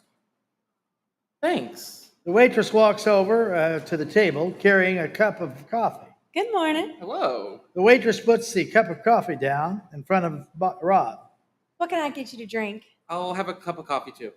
Fine, I'll be right back. The waitress turns and walks away from the table. Now we can talk seriously. Oh, shit. You're not going to let me go to join your school. Calm down, kid. I'm just going to tell you the story of my career in the wrestling business, and I'm warning you now. It's going to be a long damn story. Fade out. Rob walks into the family living room. I was first introduced to the business when I was 8 years old. Rob walks over to the television and turns it on. War continues in the Middle East. I've seen this before. It must be a rerun. Rob changes the channel on the television. Today, I will be discussing Jeffersonian democracy. Boring. Rob changes the channel once again, and the image of a professional wrestling match appears on the screen. Wow. Rob sits down in front of the television and begins watching the wrestling show. Cut to the wrestling show. Flying Eagle is wrestling a large man dressed in a Russian garb. An announcer, 33, is seated in the ringside table, while a crowd across the ring is cheering wildly. Good morning, ladies and gentlemen, and welcome to First Coast Pro Wrestling. Right now we're watching Flying Eagle and Big Elk take on the Russian Bears. Flying Eagle drop kicks the large man in the face, and then the larger man falls backwards to the mat. Flying Eagle then goes up on top of the rope and of the ring. Flying Eagle is going up to the top for his big splash. Flying Eagle then dives out onto the top of the rope, onto the other wrestler. Oh! Pins the opponent, and referee counts them out. By God, seeing that splash never gets old. Then continue to cheer. The Flying Eagle and Big Elk are standing in the middle of the ring. What a tremendous match. I'm going to get a word with the winning team right now. Flying Eagle and Big Elk come out to the ring, and the announcer is there to meet them with a microphone. Congratulations, Flying Eagle and Big Elk, on your victory over the Russian Bears. Thank you. I take it you're now going after the Tag Team Championship. The Great Spirit tells us that it is now time for me and my brother to become the new tag team champions. And has the Great Spirit told you when you're going to win the tag team titles? Big Elk and I asked the Great Spirit that question through our medicine man, and he told us we will win the tag team belts next week at the Liberty Arena in Fernandez Beach, Florida. Well, good luck, guys. Thanks again. Flying Eagle shakes his hand with the announcer Then he and Big L turn and walk away from the announcer. I don't know about you fans, but I can't wait to see that match. And there are still plenty of great seats available at the Liberty Arena in Fernandina Beach. Well, that's all the time we have for this week, wrestling fans. I hope we'll see you all back here next week. Rob is still sitting in front of the television, visibly mesmerized by what he has seen on the screen. That was the moment I decided I wanted to become a professional wrestler. Looking back on it now, that was the dumbest promo to base a life decision on. Hell, you could get sued for saying that shit on TV today, but it was a different time, and I was a kid. Rob stands up from the floor, runs out to the living room, into the kitchen. Abigail Myers, 29, has just finished washing some dishes. Mom, I just saw the coolest thing on TV. What is it? It's something called professional wrestling. Oh, Lord, anything but that. You know about professional wrestling? Yes, I do. Your grandfather was a huge professional wrestling fan. That's not even the best part. You mean there is more good news? I can't wait to hear it. The wrestlers are coming to the Liberty Arena next week, and I want to go see them. Oh, now, Rob, you know that our money is tight. Like most single parent families, we didn't have a lot of extra money. Man, she did whatever she could do. She put food on her table, which is more than I can say for my old man, who took off in the middle of the night 3 years before. Mom, I'm sorry, Rob, but you are just going to have to find a way to earn the money yourself. How can I do that? Well, you know, when I was your age and needed money, I would walk all around the neighborhood and ask people if they had any odd jobs that I could do. Well, if I save enough money to buy a ticket, will you drive me to the wrestling show? You bet, I will. Rob runs out of the kitchen. I spent the next week running through the neighborhood doing every chore the law would allow a kid my age to do. And the next thing I knew, I had enough money to buy a ticket. Abigail is sitting on the couch inside the living room, drinking a glass of tea. Rob runs into the living room, holding a glass jar filled with change. He puts the jar on the small table in front of Abigail. What's all this? This is all the money I have saved up doing chores this week. Wow, that is a lot of money there. I have just enough money to buy a ticket to the wrestling show tomorrow night. Well, now, wait a minute. You're going to need more than one ticket. What are you talking about, Mom?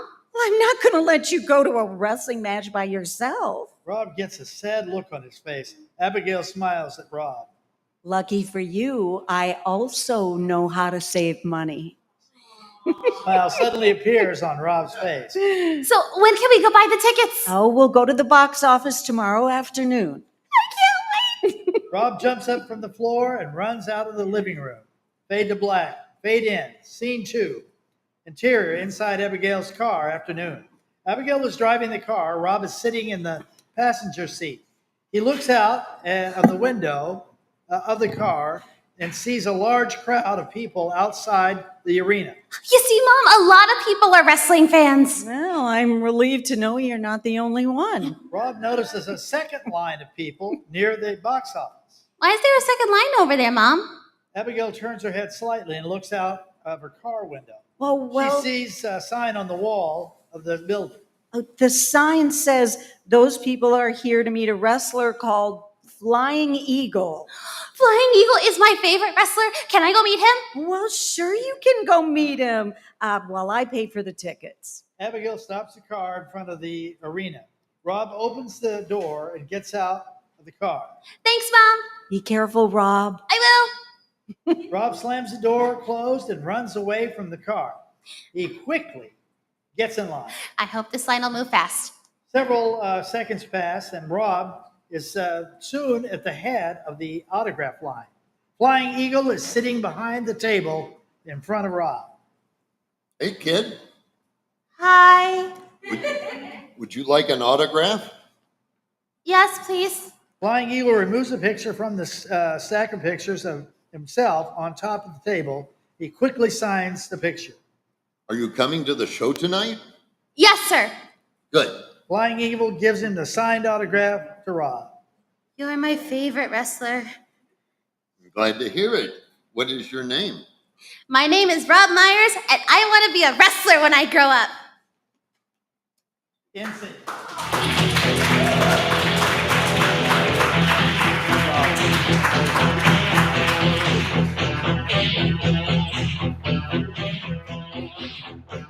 And we have our final script of the night, The Deconstruction of Thomas Daniels by Jeffery Herman.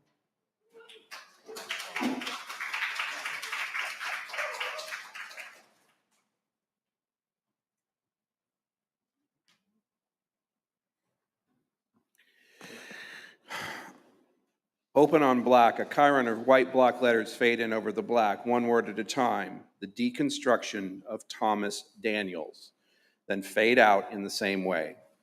Fade in, a close-up of the individual blocks of a solitary wooden tower. We pull out. It's a Jenga tower, fully loaded, secure in its belief that it cannot be moved. Fade to black, still black. Yep, that's my life.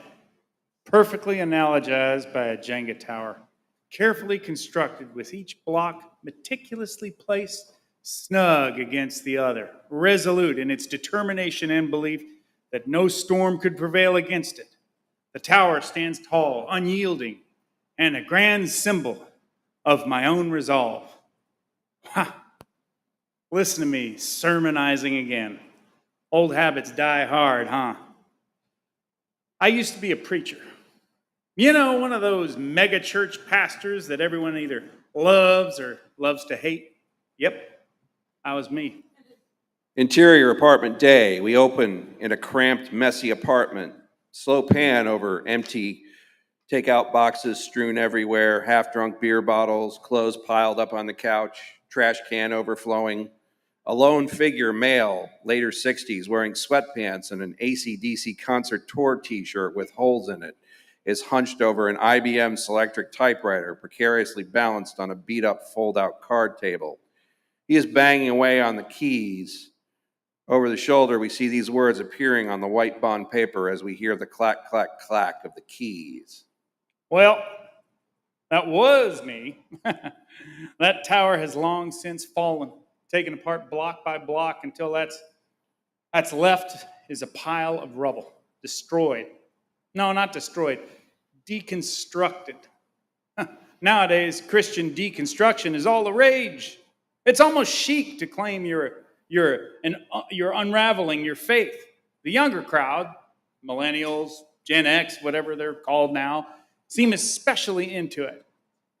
You might even start a social media channel that earnestly share how you lost your faith and are now deconstructing, making it sound as trendy as a spiritual Starbucks venti white mocha quad shot, 2 shots on bottom, 2 shots on the top, almond milk, extra hot caramel drizzle inside the cup, and extra whipped cream that you waited an hour in line to get, paid a ridiculous amount of money for, and then promptly spilled it all over the floor.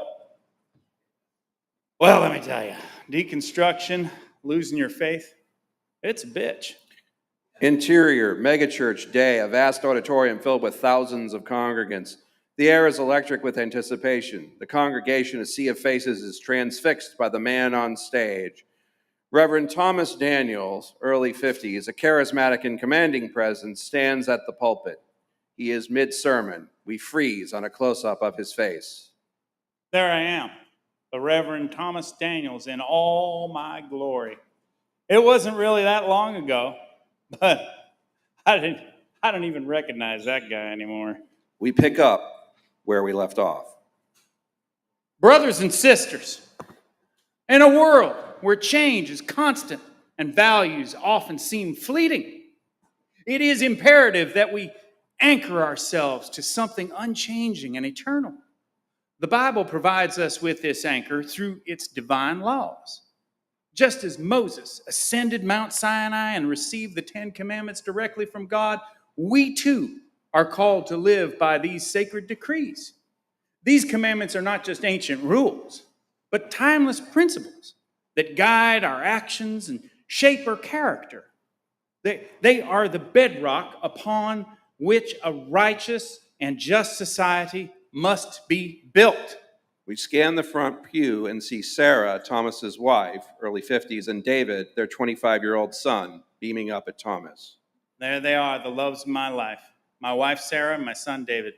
I did everything I did for them. At least that's what I kept telling myself. Our government, education systems, and homes should all be reflections of these divine laws. When we look at the 10 Commandments, we see not merely suggestions, but mandates that, if followed, ensure the well-being of our homes and communities. When our leaders embrace these principles, governance becomes a way to enact the very will of God. Policies that are rooted in biblical teachings must be valued and respected by all. Here comes the wind-up.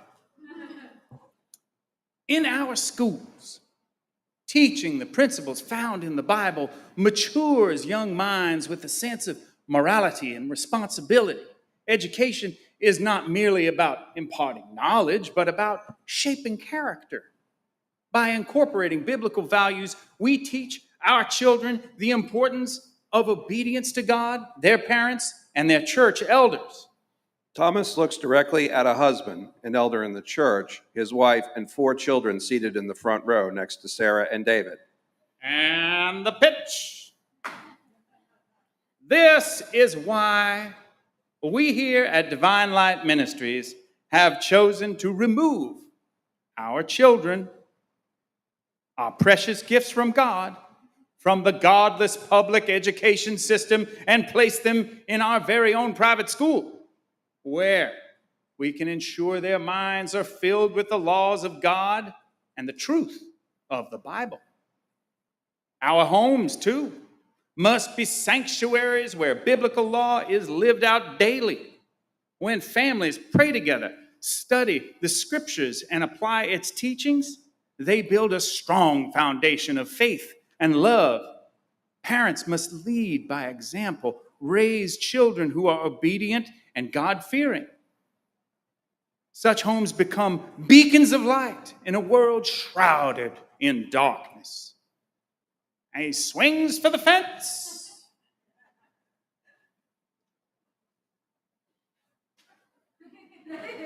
Ultimately, the implementation of biblical law in every aspect of our lives is the key to building a righteous and just society.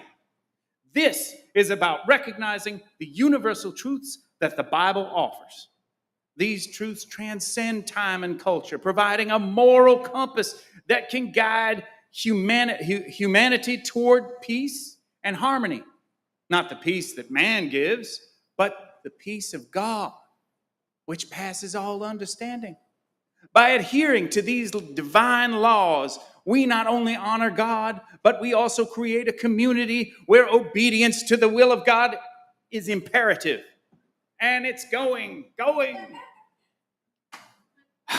Let us, therefore, commit ourselves to this noble pursuit. Let us strive to live by the commandments given to us. Reflect the sovereign will of God. In doing so, we will not only transform our lives, but also contribute to the betterment of society as a whole. May God grant us the wisdom and strength to uphold his laws and build a world that truly reflects his divine glory. Amen. Gone. It's a home run. The congregation erupts in rapturous applause and amens. Amen. Amen. Thomas raises his hands, basking in their adulteration. Damn, I was good. Interior megachurch backstage moments later. Thomas steps off the stage, the applause still thundering. He is greeted by Sarah and David. Sarah's eyes shine with pride. Oh, You were incredible, Thomas. Truly inspiring. Thomas hugs Sarah, his gaze lingering on David, who looks back with admiration. That was the last time we were truly happy. But I'm getting ahead of myself. As in all good stories, context is key. So grab a cup of coffee, sit back, relax, and prepare to journey back to a time when being raised by a single mom was hardly celebrated. Mid-20th century America. For this is where my story begins. We see a faded Kodachrome montage of images from the mid-50s, 60s. Kids splashing in plastic wading pools in a suburban sea of crackerbox palaces, city streets with beautiful vintage vehicles spewing leaded exhaust, nuclear families eating dinner on TV trays, watching nuclear testing on the TV, people with all white faces dressed to the nines walking into white steepled churches. I'm not complaining. As Dickens aptly put it, it was the best of times, it was the worst of times. Clinched, I know. Every generation is Dickinsonian in some way or another. But despite our dirt-poor circumstances and all that was to come, that time period still holds a special place in my heart. I never wanted for love. My mom was really great. Lonely, overworked, underpaid, but she never lost faith. Church was my mom's solace, comfort, and refuge. If the church doors were open, we were there. I'm talking Sunday morning, Sunday night, Wednesday night, and when it was missionary conference time, every single weeknight. Now, Interior, small mid-century style church, night. We see 1960s nicely dressed men and women walking primly into church. As Thomas continues, we see a blustery old preacher at the pulpit about to wind up and pitch a hymnal. I remember this one time, it was late in the week, listening to yet another missionary cranking up about his take on how fucked up some of the natives of some godforsaken country, village, jungle were until he landed with the good news of the gospel, and I laid my head on my mom's shoulder. It was late, and I was a tired kid. The missionary looked straight at me and picked up a hymnal and said, "And if you fall asleep, I'll throw a hymnal at you." I kid you not. My head shot up and the congregation laughed and... Cut to, close up, Jenga tower, the first piece being removed. We weren't in church. We were in just about every flavor of church there was. People talk about cafeteria Christians. I was a smorgasbord saint. You name it, I've sampled it. We see a montage of different images of churches speeding up until they become a blur. Then, bam, a close-up of a KJV Bible. But there was always one constant with three manifestations. The Bible is inherent, the Bible is infallible, and you don't question God. Interior apartment day. We're back in the crap apartment, still looking over the shoulder of the man hunched over the typewriter. It's amazing how religious people can justify any and all inconsistencies. In the Bible, with their preachers, with their doctrine, with their phrases. It must be God's will, or his ways are higher than ours, or we weren't meant to know all of the answers of this life. Back then, that's how I lived my life, with a shit ton of cognitive dissonance. We see a grainy film clip of a slick shyster young faith healer laying hands on a young teen boy's head, then slowly caress his face. So when one of those faith-healing preachers laid hands on me when I was sick, he most definitely laid hands on me. I guess he got off, but I didn't get better. We see that same grainy film of the same grimy preacher opening his office door and caressing the face of a beautiful teen girl, then ushers her into his office. The door shuts. Bam! Or that summer during VBS when I saw a teenage girl that I had a crush on knock on his office door and then didn't come out for an hour. And every time one of those things happened, and there were many. The Jenga tower, more pieces being removed. Despite all that cognitive dissonance, I still believed that some things are a mystery that we are not meant to understand, and became a minister, dedicated to my calling and to God. Interior, large stately church day. We see a 26-year-old, clean-cut, three-piece suited young man shaking the hand of our grimy preacher, now much fatter and grayer, but apparently still as horny, resplendent in his expensive robe and stole, indicating that he's now a high-level mucky-muck in some stick-up-the-ass church denomination, and he gives a too long hug to our young and naive new preacher. Welcome to the fucked up world of the business of religion. Interior, Thomas's office, night. The room is warmly lit. Thomas, the most recent top of the world version, sits at his desk, basking in his oratorical victory of that morning. We see that the opulent office is lined with religious artifacts and awards, symbolizing his years of success. Pictures of Thomas with presidents and world leaders punctuate his display of rare biblical artifacts.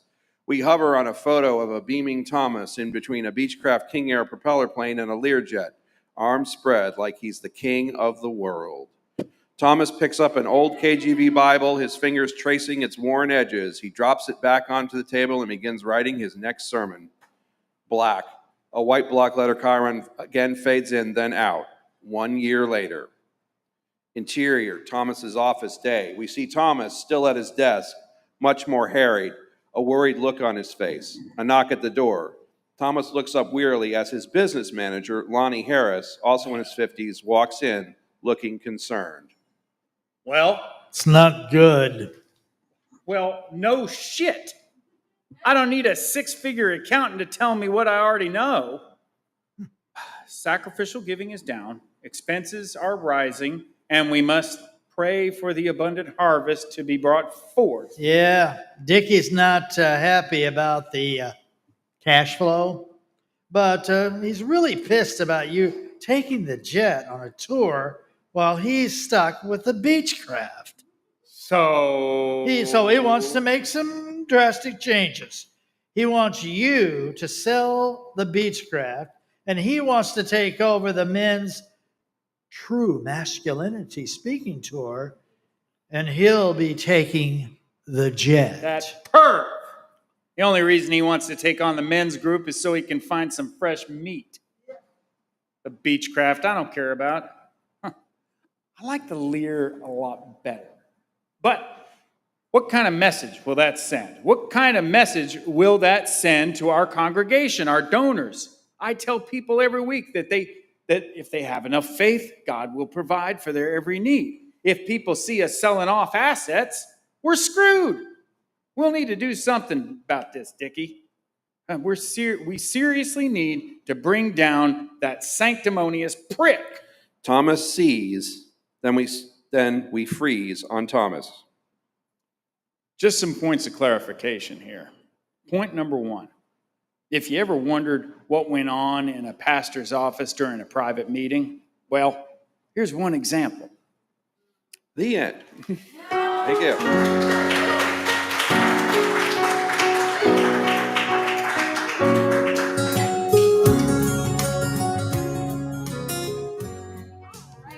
Well, that concludes our scripts. If I can have all cast on just to give a collective bow of everything. Come on, everyone. Can you believe that we did not rehearse any of this? Some really incredible performances by all our cast. So.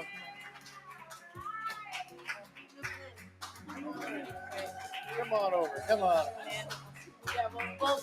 I also bring our writers up as well too. Come on, big group photo. All right. Awesome. Did you get the photo? We were going on. I gotcha. Oh, here, let's get Tina and I like it. Wings.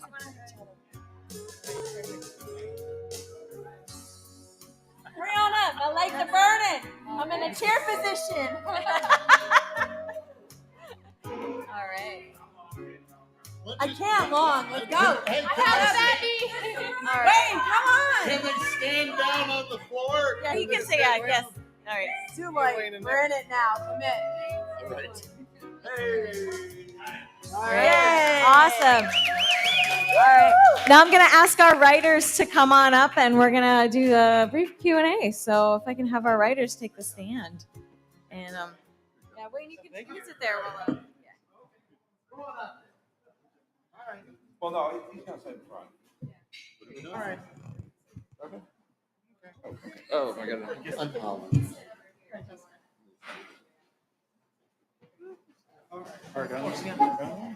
Oh, thank you. Great job. Yeah. Okay. All right. All right. Well, awesome. So if everyone can just introduce themselves and one by one of your of what you've written. So if I have our actors off this. Oh, did I? Page. Yeah. Thank you. All right. Cool. We'll go one by one. So. I was portraying. Oh, right. I just need to stand for a few minutes. Okay. Oh, Sorry about this. thanks a lot. Okay. My name is Lee Lopez. Yeah, let's start with our name. That's good. Lee Lopez. I wrote Conversations with My Father.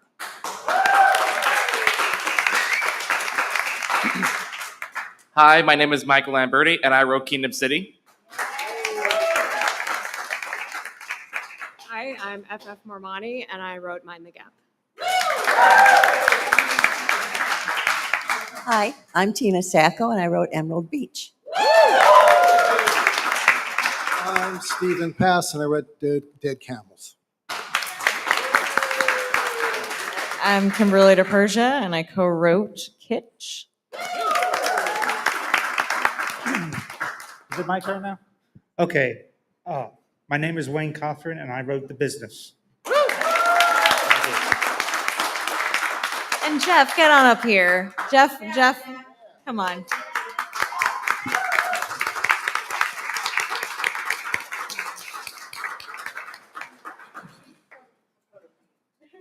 I'm Jeff Rembert, and I take pictures. I wrote Tech with Chet Hall. And I guess we'll just go one by one. And just if you want to just say briefly, like, what was your inspiration for writing the piece? So I got to start again. Actually, Conversations with My Father is a lot of it's based on real-time events.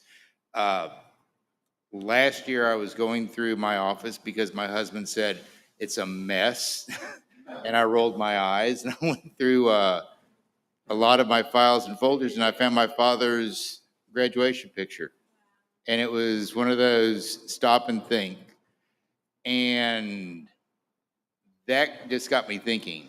And once I kind of got past that initial thinking phase, and then you start thinking, what would it be like to meet your father when he was 18 years old? And it kind of like one thing led to another, and it's like, that would be kind of cool. And I just got in front of the computer and just started typing and thinking, what would it be like talking to my dad when he's 18 years old? Because with a lot of the stuff that was mentioned, my dad when he went to high school, he did his last year in high school by himself because his parents moved to another city and he didn't want to spend his high school year somewhere else, his senior year. So his high school year, his final year as a senior, he was by himself. He did everything on his own. And there was a boycott against his father, my grandfather's restaurant. I mean, all this kind of stuff was based on reality that had been told to me that I had experienced, including me getting busted with a pack of cigarettes, where my dad called me stupid and I called him a dick. So there was a lot of me that was written into the script that it was kind of cathartic, but it was also really kind of like, this was kind of fun.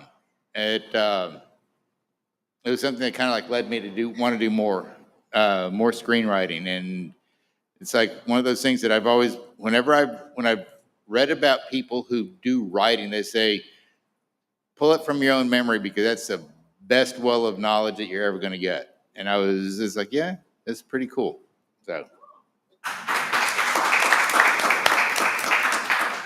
So the origin story of Kingdom City is kind of weird and also kind of funny at the same time. So going back in time, 2021, I started the Full Sales Master's Program, and we had to do a thesis project. Kingdom City was actually going to be my thesis film, but I was like, you know what? A vegan werewolf that eats vegans because he thinks he's on a vegan diet sounds a lot more funnier. I'm gonna do that one.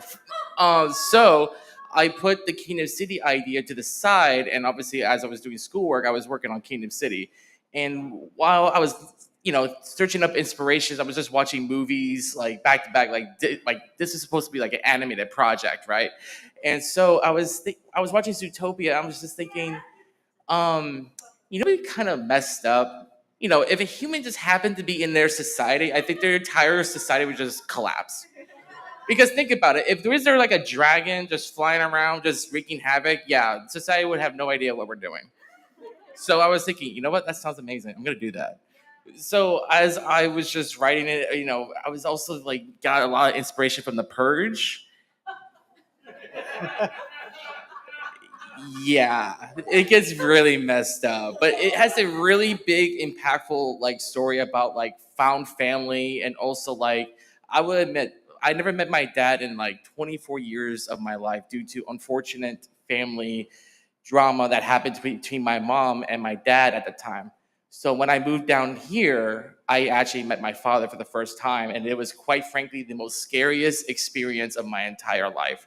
So I wanted to make a story that's it can be scary, confronting generations of trauma. And you have to take that first step in order for yourself to heal and to become a better person. So you don't repeat the same shit over and over again, from your parents or something like that. So I want to take that first step. And now, 5 years later, me and my dad are, we're starting to get to know each other a little bit more. And quite frankly, he actually helped me film Bloody Therapy at his house. So it was quite funny. So I owe my dad a lot for helping me, bring Kingdom City to life.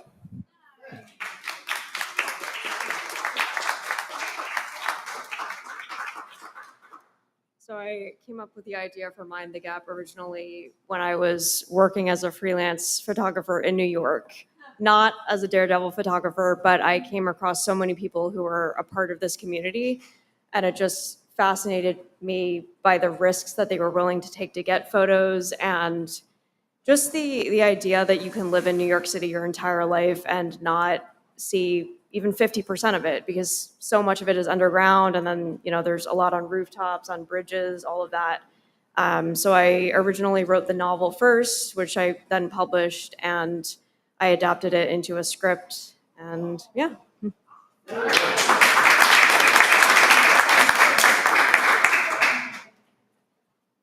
I'm one of those history nerds. So, I love the history, and World War II is one of my major things.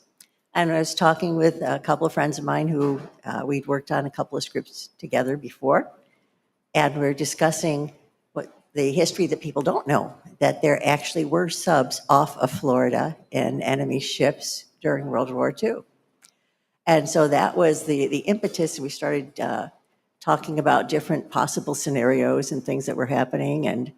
And the story actually started off 98% different than what it is with the three of us. And then due to different circumstances, lives went different directions.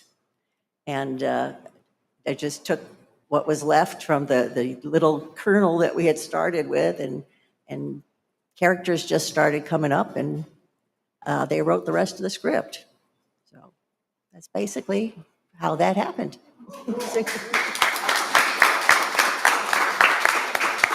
So, as some of you probably have, I have written stuff and then just put it aside. So I was going through some of my novels I had started, never finished, and I came across two. And basically the two chapters that I liked most from two different novels was how I based Dead Camels. It was just from those two novels, I was able to create a story based on the two chapters.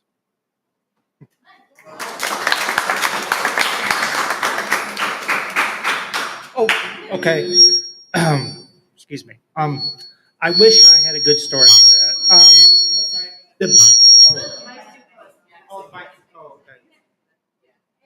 Anyway, can I? Yeah. Okay. Is this good enough? All right. We all can hear. All right. Good. I mean, literally, we all can hear. Okay. I wish I had a good story, but basically, it was the 1980s. America was at its cultural apex, and I enjoyed professional wrestling. Not sports entertainment, actual professional wrestling. And that's when I decided to write this TV script.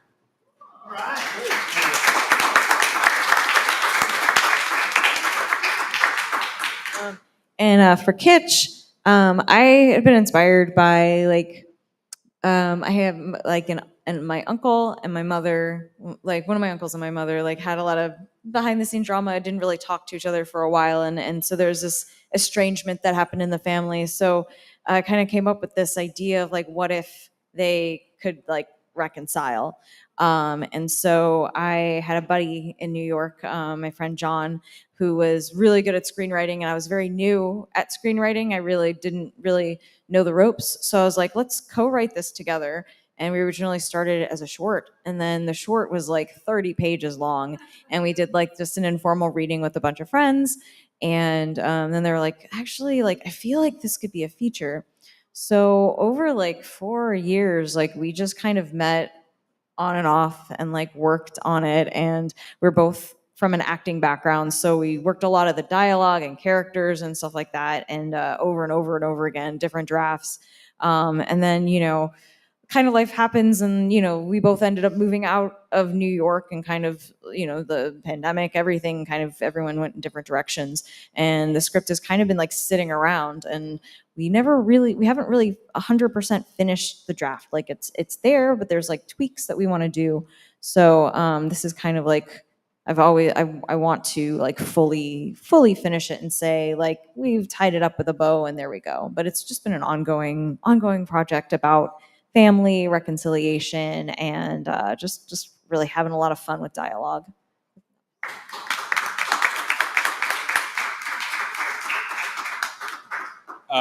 Tech was inspired.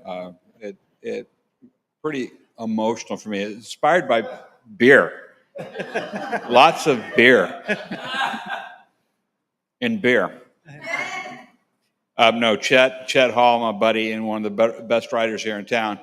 We've been working together off and on for years, and he started just asking me a lot of questions about my college experience in West Texas, partly because he knew I would make up most of it.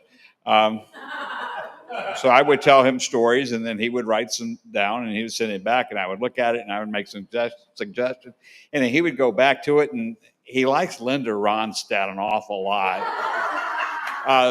But who doesn't, right? Yeah. So this a lot of this comes from his very, very bizarre mind, and I mean most of the stories are kind of true. The witnesses are 1,500 miles away; they're not talking. So, but it's just a fun romp for us. That's all it is.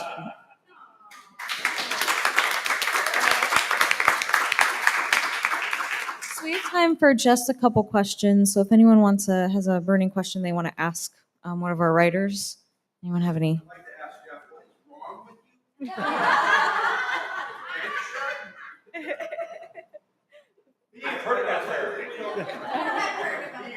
Sarah? I have a question.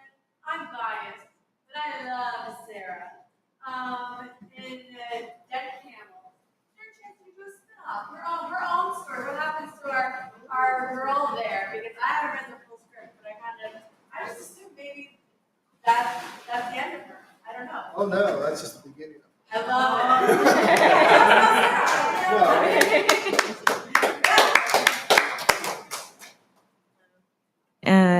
One more question? Anyone else? I just want Lee to know how much I associated with and sympathize with Albert. I lost my parents. My mom. Yeah. And my dad. Somewhat. Well, no, just because I wasn't with my dad. Yeah, I mean, I loved him. He was. They divorced, and I saw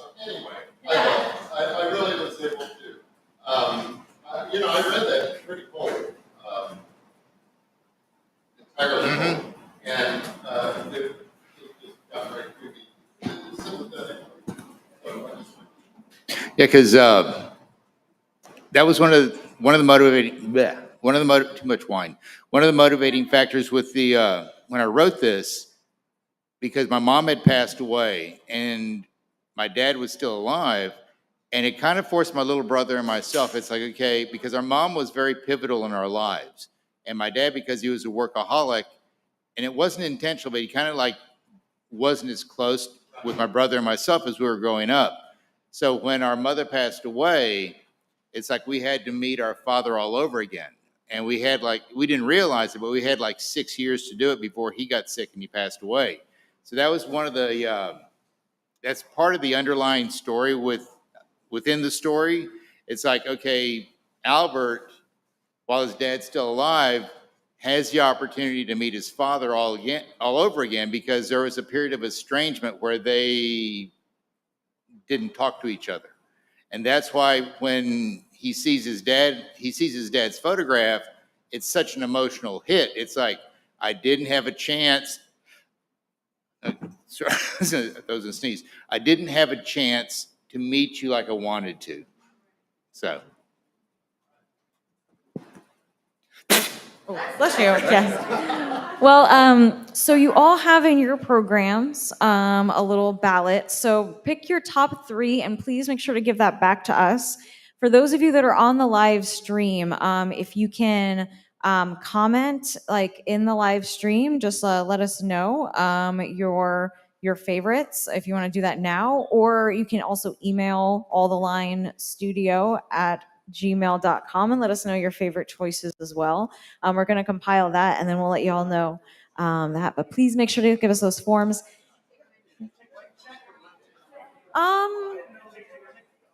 Check. Yeah, that's fine. And thank you all so much for coming. Really appreciate you being here. And we do this the last Monday of every month, and we'll have a full length next time around. So thank you all, and thank you to Binks for hosting us. We really appreciate it. Thank you.